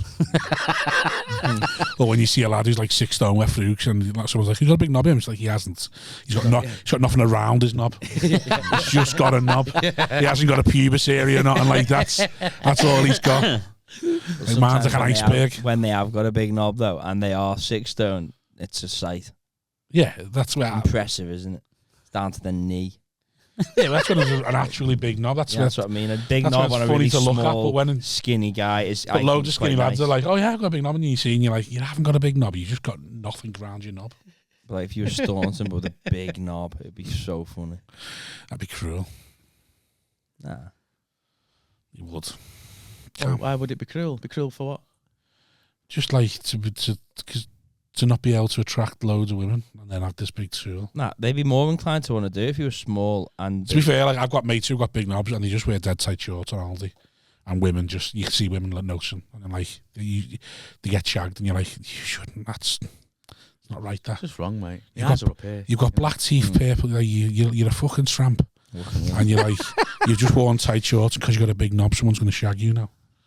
Meanwhile, I've had them laughing for 2 hours. Yeah, exactly. That's my MO. That's the only one. I'm never dogged pursuit. I like to call it. Dogged pursuit. Fuck off. You just have a picture of it on your phone, don't you? Your first question, just what was your ex-fella like? Yeah. Was he abusive? Yeah. Yeah. Dealings with the social. He knocked me about a bit, but his cock was massive. You got injunctions? I've got CCJs. Let's get together. Move to Litherland. I had a bad set in Everton in the community. Oh yeah, I heard about that gig. It's the only gig. Keegan, when I come off, Keegan went, well, I'm not. Is that an afternoon gig? Mate, yeah, 2 in the afternoon. Oh, yeah. And just all pensioners and all that. Keegan was in the fucking side room. When I come off, he went, yeah, I'm not going on. Just fucked up. He asked me to do it. I said no. It was the worst. Like the worst. Yeah. And I just thought, whatever. And I went on and I went, what's up with you? Have you taken your medication? About 20 of them went, yeah, why? Yeah. We were all just And what? Won't be here otherwise. How are you finding the comedy life? Even the ice cream van couldn't get me out of that one. Can't wait to see this ice cream It's van. going well, yeah. I'm starting to get in with a fair few promoters now, getting some bits of paid work and stuff, so it's cracking away. So you just got to fucking put the time in, that's all it is. That's what I tell anyone who asks me advice, like just keep turning up. Yeah. Keep turning up. Time, mate. Stagecraft gears. Yeah, it's hard. Just come back from gigging a bit in London, and it's just totally different, isn't it? I mean, I did some in the beginning, but I didn't really know. I love gigging in London because they're all shite. Yeah. But it was like backyard and Covent Garden. It's just easy. It's the shit. But it was just a different. You're on with shite. So it's just like, I want to smash this. There's not like a comedy crowd, though, is there? Do you know, like if you go to any other city, you can say that's that crowd. Like in London, it's just a fucking mix of everyone. Who's not there It's not like comedy. You go to Glasgow and you know what crowd, you know what you're going to get. In London, one room's, every room's just different. You don't know who's going to be there, sort of thing. There, So I don't know, it was a good experience. But it just felt like, because I've been doing really well in northern gigs. And some of the Midlands ones. So it was Backyard, just a new material night, Wednesday or something? The Thursday, New York night, and then there's a Saturday in Covent Garden. But what does me head in is me act like it depends on me being a four-eyed idiot. Like, but you know what I mean? Like an accentuated version of myself, which everyone's act is. But some guy who's like on the second gig, I come off and he's like he was giving feedback, whatever, and he goes, I thought that was that good, but thought he looked very nervous. I was like, that's the act. And he didn't get it, and I sort of gauged that, like, there's two people have said it, and I've gone, you haven't got a fucking clue what you're doing. You just missed it. Did you ever ask for feedback? Like, was that a thing when you started? I remember when I started, people were like, oh yeah, I just emailed the road for feedback, and I always thought, what do you need feedback for? I don't want feedback, and I don't want notes. Fuck off. You know it went. You know in your head how it went. So like, why you like? Unless you're lying to yourself all the time, guilty. But like, unless you're lying to yourself, like you know. As well, like, so like, what do you need feedback for? Yeah. And if you're getting feedback, I can be rest assured they're going to be having a pop at you. Yeah. That's it. Like if they're going to give you feedback, like if they book you again, you know it's gone well. If they're giving you feedback, then it's not gone well. That's right. Absolutely. Yeah. And if they knew what they were doing, if they knew how to do it, they do it themselves. It's mad when you start, isn't it? Because like, I'm dead like the admin. I'm like, right, okay. So I've got like a spreadsheet, and I'll be like, right, these people have gig for. Are you a spreadsheet guy? Yeah. Little spreadsheet loser. Yes, bro. He's a gangster. He's an accountant, so I've got to make me one. Every gig he's ever done on a spreadsheet, you know. Do you have all the columns in different colours and whatnot for openers, closers, middle? Red, green, and amber. How the gig went. And then there's some blacks. Little notes. Don't say blacks. that. Don't say that here. I love all that. But it's mad how like when you start getting in with people a little bit, and then you think, I really want a gig for them, and then you do the gig and the gig's shit, and you go, I just don't want to gig for them. It's because you hear everyone else gigging for them. That's all it is. And then you hear the name pop up loads. You think, I need to gig for them. Yeah. I did the Frog. Like no disrespect for the Frog, because I'd read every book under the sun, and I knew how iconic it was, and how part of comedy history. Couldn't wait to do my first weekend there, and I remember doing the first weekend there and going, it's all right. Because you've built up a level of professionalism. That's why you've done it. You've earned your stripes. Yeah. So when you get there, that club's been waiting for you. Yeah. You know, so you're just not over. Like, you're just like, oh yeah, it was fine. It's just another club sort of thing. Back in the day, though, it was insane.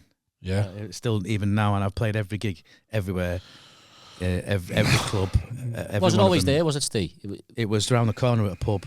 Yeah, was it above the pub or was it in the actual? I think it was in the pub. I can't remember. I came just as the Frog moved into that building. Is that the 80s? What it's in now or the first one? What it's in now. Right. Yeah, but then it was so raw that I've never seen anything like it. It was like I saw Johnny Vegas for the first time, and it was insane. I've never seen anything like it. It was just like, when you say raw, how do you mean? Because like, is it still 3 acts and a compare? No, there was. Or it's just like we're just gonna do what we want. We're just comedians are there, and we're all just gonna have a laugh. Yeah, that's pretty much it. And with everyone there getting paid, or people just like, you got a £5, right? You got a £5 for your bus fare. Like, you only got that £5 if you played. Yeah. Like, and I swore when I got that first £5, I was going to put it in a frame, but I spent it. So I kept it really. Yeah. But then it was. Gee, fucking good. It was that the bouncers. The bouncers were involved. There was a guy that used to come called Alan Wilde, and his doctor had said to him he had some mental health issues. Yeah. And his doctor said to him, look, go and try comedy. Meaning, go and fucking watch comedians. Yeah. This mad bastard thought, he wants me to become a comedian. Alan Wilde, he was called, and he came, and he was terrible. He was terribly shit, but he became iconic for being shit. Yeah. And he had this awful joke about beans. And the bouncers at the door be saying, if he does that fucking joke about beans, I'm carrying him out. Right. So he'd start the joke and they'd go, "Don't do it." This is like 13 people in, and he started running in, and they'd fucking circle him, and then he'd run, and he'd go up the stairs. Don't do it. He'd go up the stairs. It was Ian Then they'd catch him, bring him down on a fireman's lift, So throw him funny, outside, and then he'd find his way round the back, come in through the fire exit. And then when another That's comic was on, hilarious. he'd come up and finish the joke. And the being said, like this, and then fuck off up the stairs again in there. Child. Yeah. That's so good. That's class. But everybody was a bit mentally ill back then. And there's this guy that used to wear this wig and used to do the shittest poems. Thought he was brilliant. And this guy who come from Australia, who always complained that he's only getting paid £7 for the gig and it cost him £700 for the plane ticket. and all he would do was eat a can of Irish stew on stage. And like they taught you through it as he's Like eating the it. wild it was then. That's what I mean. The party thinks, I wish I would like. Just like when it was just complete anarchy. It was insane. And then I had done Peter gigs that had been anarchy sort of thing, when Pete like, Kay came and gelled it all together. was it? Yeah, it was him that sort of like, he just blew the lid off it, like, you know, and then suddenly everybody started having a better time because they started having more confidence in their ability because of what Peter was doing. Yeah. And then everything just went. Was one of them like a rising tide, high tide raises all ships? Yes. Like, he's so good, we're all going to get, like, we need That's to right, sort of. then Johnny Vegas came and showed you how to fucking wing it. Yeah. Never seen anything like it. Even to this day, I'm nearly 30 years in, never seen anything like Johnny Vegas ever. Yeah. And people have seen him on TV. Yeah, whatever. You've not seen him. I've read this book. If you like, obviously it's not unlike seeing him live, but like, if you see him on TV and you know, like, what the Vegas was sort of thing, and you read the books and stuff, there's a bit where you can see. I can imagine just how like Chaotic. Yeah, he was chaotic and mad he was. I saw him. I went on tour with him. I supported him, and he did 2 hours of different stuff every night, making it up. Like, it was insane. And then he left one gig. He left the auditorium with the audience doing a conga and just fucked off outside. That was it. It was the end of gig. Yeah, He was insane, and I've seen him crying on stage in his boxers. Like sobbing his heart out, but still doing the gig, having a breakdown in his boxer shorts, and they're going, "Look at me, look at me." Is there ever like, so when that was wild sort of thing, was there anyone that come then you like and knew the path they wanted, like knew the path to be on telly and stuff like that? Because like, I imagine like you're all just there, just doing it, just fucking. Alan Carr. But I'd feel like that later on, so like so Coogan and that, did they not know where they were going, or did they? Yeah, but they already had a very solid education behind them in Trained performing actor, arts at Manchester. They were trained actors, trained voice artists, trained comics. Yeah, John Thompson. Yeah, they were trained. You know, so they were already fully fledged when they. So they knew where they were going with it, sort of thing. As in, like, they weren't just getting on stage pissed about. They were like, right, I need to do the next thing. They'd already been spotted in the first year at uni. Right, yeah. Because it was that kind of industry. So the people that were teaching them were people that was involved at the BBC. Right, So yeah. they knew. They just knew. So they've got this bright, shiny star here. And Coogan was in the 3rd year when John Thompson came in the 1st year. But John Thompson was dead good at voices, which made Coogan a bit jealous. So instead of like being jealous of him, he started working with him. It was that thing. Yeah. You can't beat him, join him. Yeah. So and he sort of made him Bobby Bastard when he hated that. He hated it. Yeah. It was so good though. Manchester was the hub then. Of it. Yeah, it was. Yeah.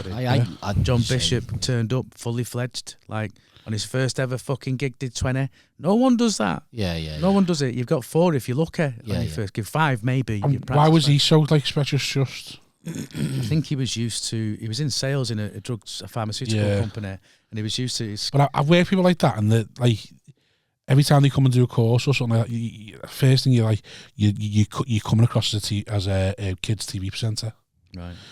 Or they just have a natural thing of like he knew how to turn that off, sort of thing, to be himself. No, I'm asking that what like did he? Fully understood. Bish fully understood it. He understood the assignment straight away. Yeah. Yeah, and then he came back the next week. By the 3rd gig, he was headlining the Frog. That's amazing, isn't it? Yeah. It's like the thing with was Vegas's 2nd gig was City Life or something like that. Yeah. You're like, fuck me. Yeah.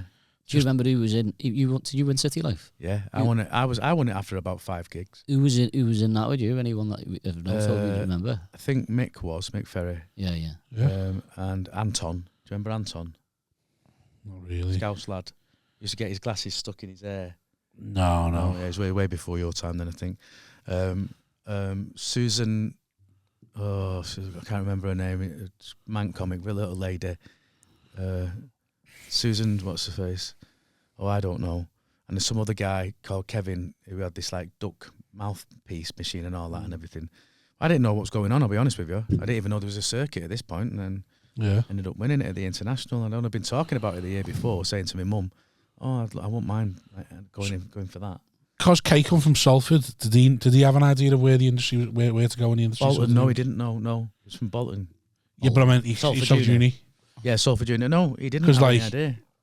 How did he end up like? Because he was so good, someone just spotted. He just had this natural ability that he surprised himself. Yeah, you know, because he entered that competition. He won it 2 years before me, and he was just getting up there, and he was doing like over an hour and 40 minutes. And they used to leave the club running for him, because he was just talking about cameras at Dixon's going past and smiling at the camera, just relaying your life back to you. People had never done it before. It's mad that. He was dead good with it. His comparing skills were out of this world straight away. I always find apparently Russell Howard was an amazing compare as well. He was. And you think, like, the way, you don't know, like the way Smith's big, like Smith's great at it, but you're like, all these people who, like, people will never don't understand. Think of them like that. Well, people will never understand that's another skill. Like, I've had with Nightingale, so like, supported Nightingale a couple of dates to his tour, and as he was putting his show together, I'd done a few shows and I was like, you need to talk to the audience more. And he's like, yeah, I've got bits where I want to pin. I was like, no, you don't understand. You're so good at it. Like, why are you just putting that skill like aside? Yeah. Because that's what it's done for years. Until, like, I think until Smith, like, puts a hot water to make people realise people want to see that sort of thing. The amount of people like Kay, Howard, like people who are known for being amazing compares, who just put that skill aside the minute they got famous, sort of things. Like, you like, it's what made them famous. Well, being that good is what made people notice you, and then you think if you were really that good, you could I'm sure Kay could probably, or Howard, maybe now the famous might be a bit harder, but they could have done a crowd work hour. And put it out, and like people would see them in a different light, sort of thing. Like, I've seen him do, like, not an hour, but I've seen him do a good 20 minutes on some Eckler. I used to wait for that. I used to wait to go tits up, watch him do it. It is mad, like it is when you see you can tell straight away who your stars are straight away. Yeah. You can. I remember seeing Sean. What's his face? Loch. 2 ends on their name. Sean. It's not Hughes, is it? 2 ends. Walsh. Sean Walsh. So Sean Walsh's first ever gig, and I was like, who the fuck's this? Yeah. And Al Cruttenden said to him when he came off stage, you're gonna need a writer. I'll write for you. Like, you could tell straight away. Like, Yeah. He's done well to recover him, hasn't he? Yeah, really well. It was ridiculous, wasn't it? Really. Yeah. A bunch of hypocrites this country, mate. Yeah. It is mad the way, the things people go after you for. Over the fucking neck, do you know what I mean? Yeah, exactly. Yeah, it's mad that. What did he do anyway? What was he done for? He kissed her. He was on Strictly One. Kissed her God, is that just a fucking peck one? He went like snogging his face. He necked her, but I don't know. I don't want to bring anything up for him because I don't think he likes talking about it now. Besides some like his stage stuff, I think his ex saw it as 15 minutes. I think he was with someone who's like sort of there. This is my chance to just milk this sort of thing, and like made him out to be abusive or stringing it along. Like didn't really have anything on him, but like to paint a picture.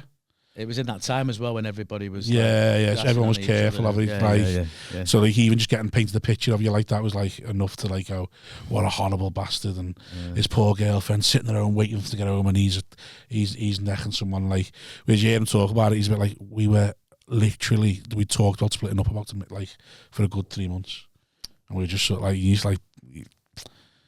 it was his chosen time to come for him. I think he's bounced back. Yeah, that's what we're saying. He's done well to bounce back. I think he's better for it. I think it works for him because he's got a natural ability. That's his whole thing is just this. That his whole thing is he's got to be shit on sort of thing. Yeah. If he'd have just flown, he would have sort of needed to make him go, oh no. Like, that's his natural sort of, Was there ever like a bit where the Manchester scene and the London scene collided a bit, or like, did you ever see much of them? She like Jack D and that coming up and stuff like that. They dipped in.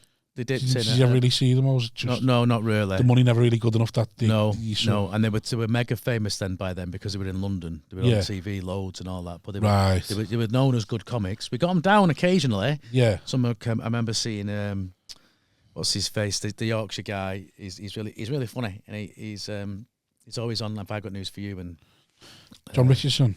No. Matt. Oh. He's dead good. He's on everything. He's like he's from Yorkshire.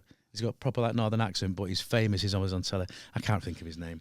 Never mind. Yeah. But he came and did a show. Lee Mack. He's from Southport. Is he? Yeah. Right. Lee Mack came and smashed it out of the park. I was like brand new as then, just getting good. Yeah. And I watched it and I was like, oh, right. The level sort of thing. Yeah. It was brilliant. Yeah.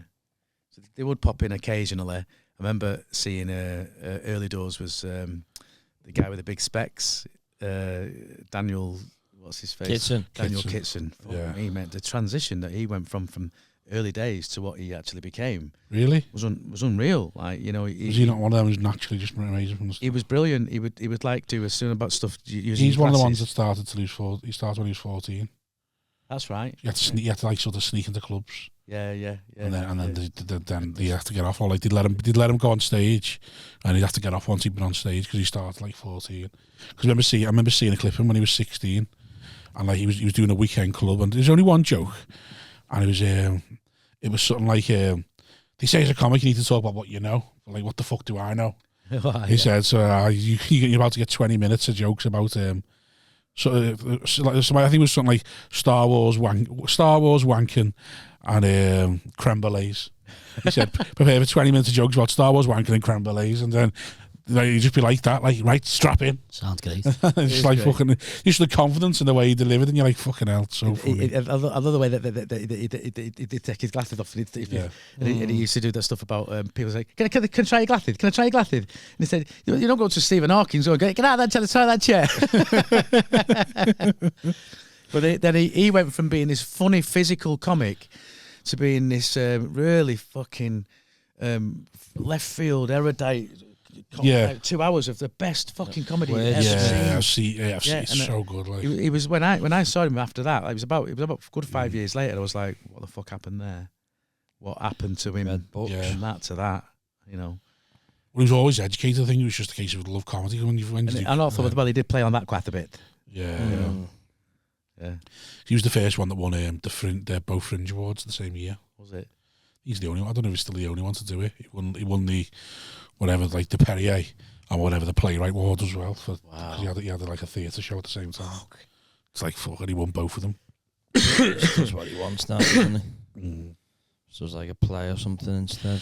Yeah, he doesn't do stand up the way we see stand up. He just does what he like say. It's mad, but he's another one people tried to copy for years. Like that's where the whole 40-minute lull come from. Right. So because like the Kitchen's doing theatre and comedy, and Kitchen's comedy is theatre sort of thing, and like then the next, then obviously Jason Cook was the dead dad one. Everyone copied that sort of thing. It's mad to see the way it's all sort of developed. Yeah. It's like when imagine when you started, there was none of that sort of thing. No one was trying to be anyone because there wasn't anyone. No. Yeah. That's right. You didn't have anybody to sort of look up to. All those were the old style alternative comics like Ben Elton and all that kind of stuff, and it was unachievable for you. Yeah. And I think what bridged the gap was Peter Kay. I've always used this analogy of it.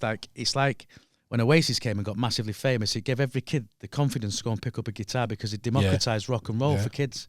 And the same what Peter Kay did. Peter Kay democratized comedy, giving it. He booted the door open for people like me. Well, I remember my, like say when I was 12, my Hotmail account was Future Peter Kay. Because like I was just, even though it was Jack D was the one who, I watched Jack D live at the Apollo, and that was it. Like, to me, like, even being fully honest with myself, probably you might have a little bit of this. Like, I just wanted to be my dad. Yeah. And my dad was the funniest man in the pub. Yeah, so. The loudest, funniest man in the pub. And I just looked at him and gone, I want to be my dad. And then I saw Jack D doing his show, doing his hour, and gone, oh my God, someone's doing that for the job. Yeah. Someone's doing what my dad does pissed on a Friday night for the job. I was like, I want to do that. And that was it then. That was all I wanted to do. My whole life sort of thing. That from seeing that, I was just blown away. And then I think the next thing after that, I saw Peter Kay, and that was it then. Yeah, that's for me. my mates dragged me down. Said, you've got to see this guy. And I went, and I complained because I had to pay £6 to get in the frog, and I was like, "What if I don't like him, mate? What?" The guy became my mate eventually. Yeah. He was like, I was like, "Fucking had to pay this £6 to get in." I was like, "You didn't tell me how to pay." This is like 1996 or something, and I was at college, skint. And then I went in, and the stage was, as you walk into the frog, it was over there on the left on the back wall. Yeah. There it was. With all these like diamond glittery mirrors all over it. And the stage, he came on from the right on there. And then Peter was coming on comparing, and within 10 minutes, I just got up and I said to my mate, I said, "I'm going to do this," and just left. I just knew. That's what I like to say. That was me, Jack Tears. Like, I can't believe this is a job. And then from then, I just consumed myself with comedy. Read every book, like every time, like a Manfred book or anything like that come out. I read every bit of it, watched every special, watched every DVD. I was just obsessed. Then I was like, I want to do it, sort of thing. And then, how did you get into comedy? Just wanted to I didn't want to work, and then I just didn't want to work, and then saw the Office outtakes. Saw that just looked like a right laugh, and then just started writing scripts because I just wanted to do that. Because obviously there was that whole thing Ricky got into by he never did stand up. He just did sit. I thought, oh, I'll do that, and then I'll film something, and I'll do that, and then it just didn't. And then I realised after listening to interviews, generally a lot of people who've got anywhere in showbiz have done stand up. So I thought, I guess I'm gonna have to do stand up now. And I really, really didn't want to do it. Oh God, I hated it, man. Yeah. I went, I've got to fucking do this. You used to get dead nervous, didn't you? I wasn't. I was just full of dread. Just like, I don't want to do this. I hate this. As soon as I got to the frog for that 5 spot, and then Preston got cancelled, I went, great, and then I'll put you on Monday in Manchester. I was like, ugh. Went to Manchester. I was like, oh, for fuck's sake. And then I got up there and I died after a minute, and then I just got gonged off at 2.5 minutes. And I just realised it wasn't that bad. And I've just carried on resentfully. How long ago was that? 2014. That's brilliant. Yeah. Never, no real joy from it ever. Just got up there, realised that when you die and come off, it's not that bad. I turned up at a gig once, and he was bollocking the audience. He was telling everybody off. Yeah, just no real joy. Just up there and going like, this is what it's come to. Some people up there going, this is the dream I've gone. How's this happened? It was dead sad as well. We left. We was out one night. We were caning it, and then we sort of left each other at McDonald's, didn't we? And went, freezing cold. Yeah, the rain had started, and the day people were starting to get up, and and all that kind of stuff. And we went into Mackey's, and I was like, that's enough. Now. I had to get a taxi home. That was £60. And to stay out, and they had to come back and get me car. I obviously love stand-up comedy, like, and I love getting up Follow there, me, performing. Can't wait to do a tour. I can't wait to get more opportunities in the game. I just want to ask you one last question. I will start wrapping it up. 15 mil. Come on, Smith, lad, come through for me. 20 grand. Did you? Was there a point where you started seeing it suddenly get professional? Yeah. Like, how long was you doing it before you suddenly? You start seeing the circuit take shape as it is now, sort of thing. It was about, I would say, about 2004, 2005. Right. That's when it really started to become a big business. Was that the Live at the Apollo boom then, or was it was around there, a little bit before that? Yeah. I think you went on that and you was famous. Yeah, but was there an industry before that? Kind of. There was like a sort of. It was a bit more of a subculture. Yeah. And which was generating audiences and money. It was like raising awareness of comedy and all that. But then I think it was about 2005 was when it really took off, when Jonglers had 20 clubs and and that kind of stuff, and you was earning like a lot of money, like a lot. And but then you had to get professional. Then. See, I heard the story on a podcast about Sean Mayo at the Comedy Store. I can't remember what podcast it was, but there was these two. I think it was Joe Lycett and somebody else in the back in the Comedy Store, and then there's Joe Lycett and another comedian talking about vegan cafes, about where they go for like a vegan cafe or something like that. And Sean Mayo apparently was just sat there and he was just staring at them, and then he was just staring for like 5 minutes, and then he just went, we used to do coke in here, and then he stormed out and then he just stormed out the green room, and then they were just like, oh, it's a different thing, innit? Yeah. He just listened to them talking about vegan coffees or cafes, and then he just went, we used to do fucking coke in here, and then he just went out. Let's tell him about the way, like I want to get back to that circuit thing. So it's like 2005. Before that, could you made a living doing it? Or was it all of a sudden like fucking hell? There's a living to be made. A little bit of a living. I don't think it wasn't a great living. Yeah, I think it was for me personally. Yeah, 2005 was when I was raking it in. Yeah. Like Yeah, all of a sudden there's just this demand for You're comedy. often hear like comics saying now, like, oh, that was the fee then. Yeah. Like, is that true? Or is that just It's not changed very much at all. We had Alan Anderson on the pod, and he put on his first gig like 20 odd years ago. I said, what were the fees? And he didn't want to tell me. He said it's more than what you're giving now, aren't you? And he was like, no, but it's probably the similar. And he said, what's mad is that was a Wednesday. Yeah. Whereas now it's Friday, Saturday. And it's like, I was calling him every cunt under the sun. So good for you. Yes. But like, it's just it's just mad the way because it is, and just suddenly people just realise there's a business there, and then just fucking It's like comedy's so similar to taxis, the way like it just sort of like everyone used to talk about like we used to make loads, and the next thing Delta come private eye. It's like because no one really used to get private eyes, everyone used to get acnes, so they were making it in, and then someone gone, hold on, there's a business here. These acnes are getting people all the time. There's a business here. People want to be picked up from the door and all stuff like that. And then someone just fucking, just like Delta just blew up, and someone realised if we just make a taxi company big enough, we'd be fucking loaded. And then from Delta, obviously, Delta was the biggest taxi company in Europe, and like it was starting Liverpool, biggest taxi company in Europe. And then obviously Uber's come along. We've gone, hold on, people are now global. Why not have a global taxi firm rather than a city one? And they're like, I think Netflix of the taxi world. Well, it's just similar with comedy. So, like, what happened? There was loads of independent little comedy gigs, and then Live the Apollo happened, and then Jongleurs went, hold on, we just put a comedy club in every city. Everyone's just going to know Jongleurs and going to go there. They got their own channel. They got the Jongleurs channel, didn't they? Yeah. So they done all that. Obviously, the arse fell out of it, sort of thing. Probably mismanagement, but then there's an industry's been left, sort of thing. Your Glees, your Frogs, your Hot Wars, and all that's been left behind because of it. But yeah, just one day, suddenly someone went, let's just make this professional. Yeah.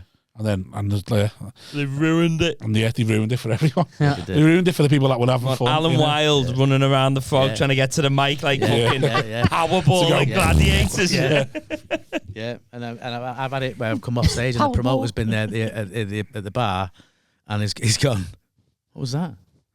Yeah. Like, I was experimenting, man. I like that. I like the idea. What was that? And I was having a go. Yeah, it's an artistic thing. I was winging it, man. I was riffing. I'm an artist. You know what I mean? No, you can't do that. You made her cry. I know. That was just a byproduct. I think that's a nice thing. The idea that everyone's got to go up there and they're going to have need to smash. Yeah. It's like, well, I'll just what? And then the idea, you go, what were you doing? And you went, I don't know. And they go, that's viable. That's literally it. That's viable. There you go. I don't really know what I did then. And they went, oh well, it never worked, but you can come back next weekend. Now I'd be like, well, that's you out for the 18 months. Yeah, it's so true. Yeah. I like the idea of a circuit where it's just like you can get a decent bit of money and go up there and go, oh, that first five was, and they went, oh yeah, it was. Yeah. Never mind. Like, well, I'm an artist. Yeah. Like that's what I'd live with. Go like, that's not good enough. I get a guy who comes in and does that better. Like, oh, I want to speak to the Blairs. We need a midnight show. Anyone can do what they fucking want. Yeah. No fucking. No, you need it. You need it to be the prime time show. You can't. Some promoter to go. I'll do it. Yeah, but then you got to promote to go and got to go. No. The audience is full of cunts all ketted off their head. But if they've been going a while, let's have a midnight wild show. They used to be them.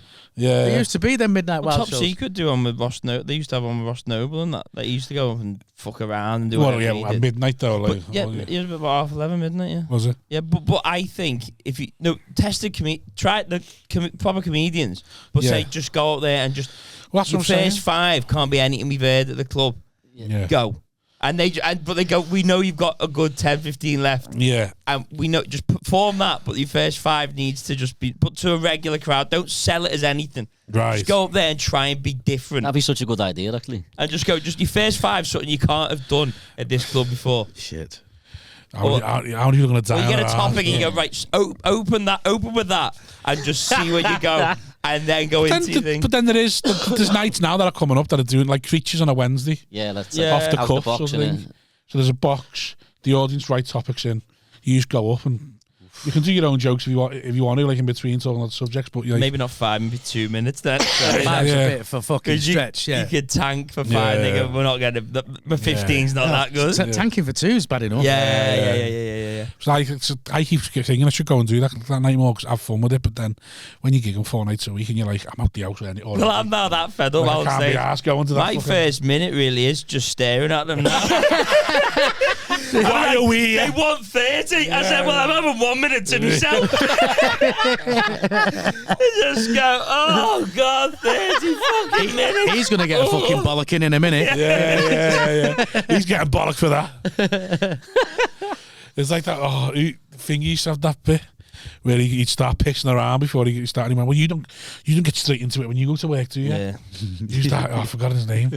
Smug used to like piss about for a bit and goes, you don't start work straight away, do you? Just have a minute of moving a stool around. And I think he was good at that. Ian Cognito. Yeah, he was brilliant at that. He used to come on stage. You won't have met him. He used to take a bag on stage, and it was full of stuff. Right, it was like stuff.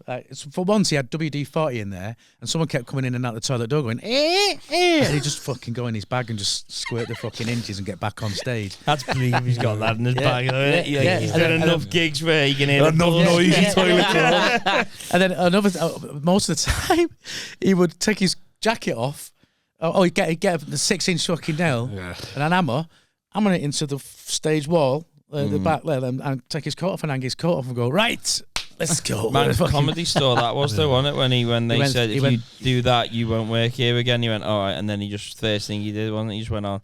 What was it, Stand? Was it Stand? It might be the Stand. It might be the Store. They said, if you hammer that nail into that thing, you won't perform it ever again. And apparently he just went, and they went, that's it.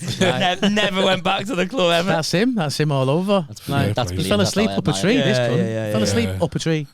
That's trying to escape the police. He was great, Amy. He used to go to me. He was such a good guy. I was gigging with him in Cardiff, and he went, you fucking Northerners love a bit of it, don't you? I'm like, a bit of what? And he goes, you fucking love it, don't you? I'm like, I don't know what you mean. He went, punch me. The one time I met him, he kept trying to say, he's like, he's going, who do you think you could fart? Who do you think you could fart on the circuit? And I was like, everyone. And he's like, you fucking love it. You fucking love it. I was like, and he's telling me all the people who punched him. And the hardest one he said is Ricky Grover. Ricky Grover. He said knocked him clean out. Knocked him clean, didn't come back for 2 years after that. Called his wife a fat cunt. Yeah. And he said, you apologise to her now, or I'm going to knock you out. And he said, I'm really sorry that you're a fat cunt. Bang! And Ricky's a boxer. Ricky's 20 stone, solid muscle, big lad. Both. And does he just like get a He's just a fucking mad cunt. He was just mad, brilliant comic as well. Dead good. Yeah. I had a fight. I only met him once. I had a fight with him on stage because I was the gang. Basically, it was fucking one of Adam Rushton's shit gigs in a rugby club. And I was there, and you know, he loves mis-selling your gigs. Adam loves like lying to you. So he told me this gig had ran for years, and it was like a monthly, lovely gig and all that. Got there, and it was a Christmas gig, and he'd had one other gig, like a year before. And it was just a Christmas gig, and it was all rugby lads, no birds there, just all like different ages, all like one team and the R fellas and the B team and all that. Fucking Christmas trees either side of you. And Rushton was comparing, and he just fucking heckled him to death. And then he brought me on. So I think was I in the middle? I think he brought the first act on, who was doubling. So they were meant to do 20, but the gig ran late, so they only done 10, and then they fucked off. So we had a bit of a break, and then Rushton tried again, he had him off, brought me on. And then I was just like, but to be fair, I'd done okay. But I'd done material for 2 minutes, and I was dying on my ass. And then someone heckled me. So then I just fucking argued with them. And then they were all laughing at it. And then I just fucking, cause I'd been to a posh school, I was like, just doing all the fucking, I said, I know you know what his cock smells like. I know you do. And he's laughing at me going, I know, yeah. And I'm saying, you've thrown up on yourself, haven't you? And you've drank it. And he's going, yeah, I have, yeah. I was like, you're horrible gang of bastards. A horrible, smelly gang of twats. Like, you're all just fucking gay. You're too close to your mums, but you won't admit it because you're all fucking smothered posh cunts. And then they were all laughing. And then one cunt said something to me like that. Disabled school, this as well. just one lad said something to me, and I just said, "I'll fucking punch your head in." I said, "I'll fight the fucking," and I was like saying to them, "I'll fight the fucking Warriors," and that was it. Then I thought they'd all laugh at that. I said to them, "I'll fight the fucking Warriors," and I normally I get to laugh at a gig, and they all laughed, and I went, "Yeah, right." And he got on stage and went, I said, "I'm not fighting you." I said, "Because it'll cause murder, but we'll have a wrestle." So I started wrestling this cunt on stage, and then beat him, and then all his mates started laughing at him, and then it wrestled someone else, and then it beat him, and then Cognito comes from, I'll have a fucking go. No. Oh, he's big. So He's not this big. Yeah. So I'm just like fucking throwing him around, and he's laughing his head off, and I've got no, that's your next act. I'm like going, he's going to be on in a minute, and then I just went, "Oh fuck it," and I think I went, "Fuck it, you stay on." And I said and I looked at Rushton, and Rushton was like looked at me, and Cognito went, "All right, yeah." And he just fucking stayed on for half an hour. Did he smash 40 minutes. Yeah, he smashed it. Yeah, of course he would. Yeah, he's brilliant. Like he smashed it. Yeah. And like he come on by just fucking wrestling me on, like just because I was wrestling these rugby lads because I didn't know what else to do because I died on my ass for like 4 minutes, and then they tackled me and I'd had an argument and they thought that was dead funny, and then when I'd threatened them they didn't fucking they were like, "Oh, we're not taking a step back." So I had to wrestle them. So we literally sumo wrestling. We just like there was a dart thing on the there's a line for the dartboard, so we just lined up next to that, right, first come past that. Oh wow.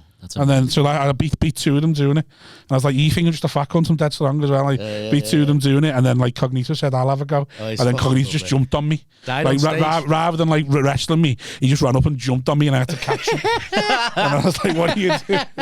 What are you doing?" And he's biting my head, and I just like threw him down. I was like, "Fuck off, you!" Like I'd only just met him that night, sort of thing. And I was like, "That's your next act." And then, like I said, "So you might as well just fucking stay on." And he went, "Oh, fucking will." And then, like, I looked at Rushton going, "Do you want a break?" Or, like, what's going to happen? And his head had gone. Yeah, he wouldn't like that. Yeah, his head had gone. He didn't know what to do. This is how much of a mad cunt he is. He went to South Africa to do some gigs, and he walked on stage with a pint of Guinness, right? And went, "Look at that. Black on the bottom, white on top. Just how you fucking like it." Wow. Yeah. Yeah. He died on stage as well. He said he got on stage. He said, "I don't feel fucking well. Wouldn't it be funny if I died right now?" And died. Wow. Sat on a chair, slumped, and then he was there for 5 minutes. Everyone laughing. I'm gonna go watch his documentary tonight. There's a documentary made about him. I want to watch it tonight. You got to buy it. I think it's did Steve YouTube, Best and someone else was it on YouTube? I think so. Oh yeah, is that other comic? Danny Ward. I think Danny Ward did it. Danny Ward. And is it Joe Ball? Is it? Yeah. I thought it was up behind the pay-per-view. I think it won an award at a festival. Yeah, I'm going to go and watch that. To give that a go. Right, Jimmy, where can we find you? Jimmy Shirley Comedian on Instagram and Facebook. Sounds. Stephen? At Funny Steve Harris at Instagram, and you'll see a list of dates. Anything to plug? No, just gigs. No. Jimbo? Sweet. I'm not particularly. Sweet. Sounds to the Patreon. Thanks for supporting us. Thank you kindly. See you in a bit. Nice one for having us. Cheers, lads.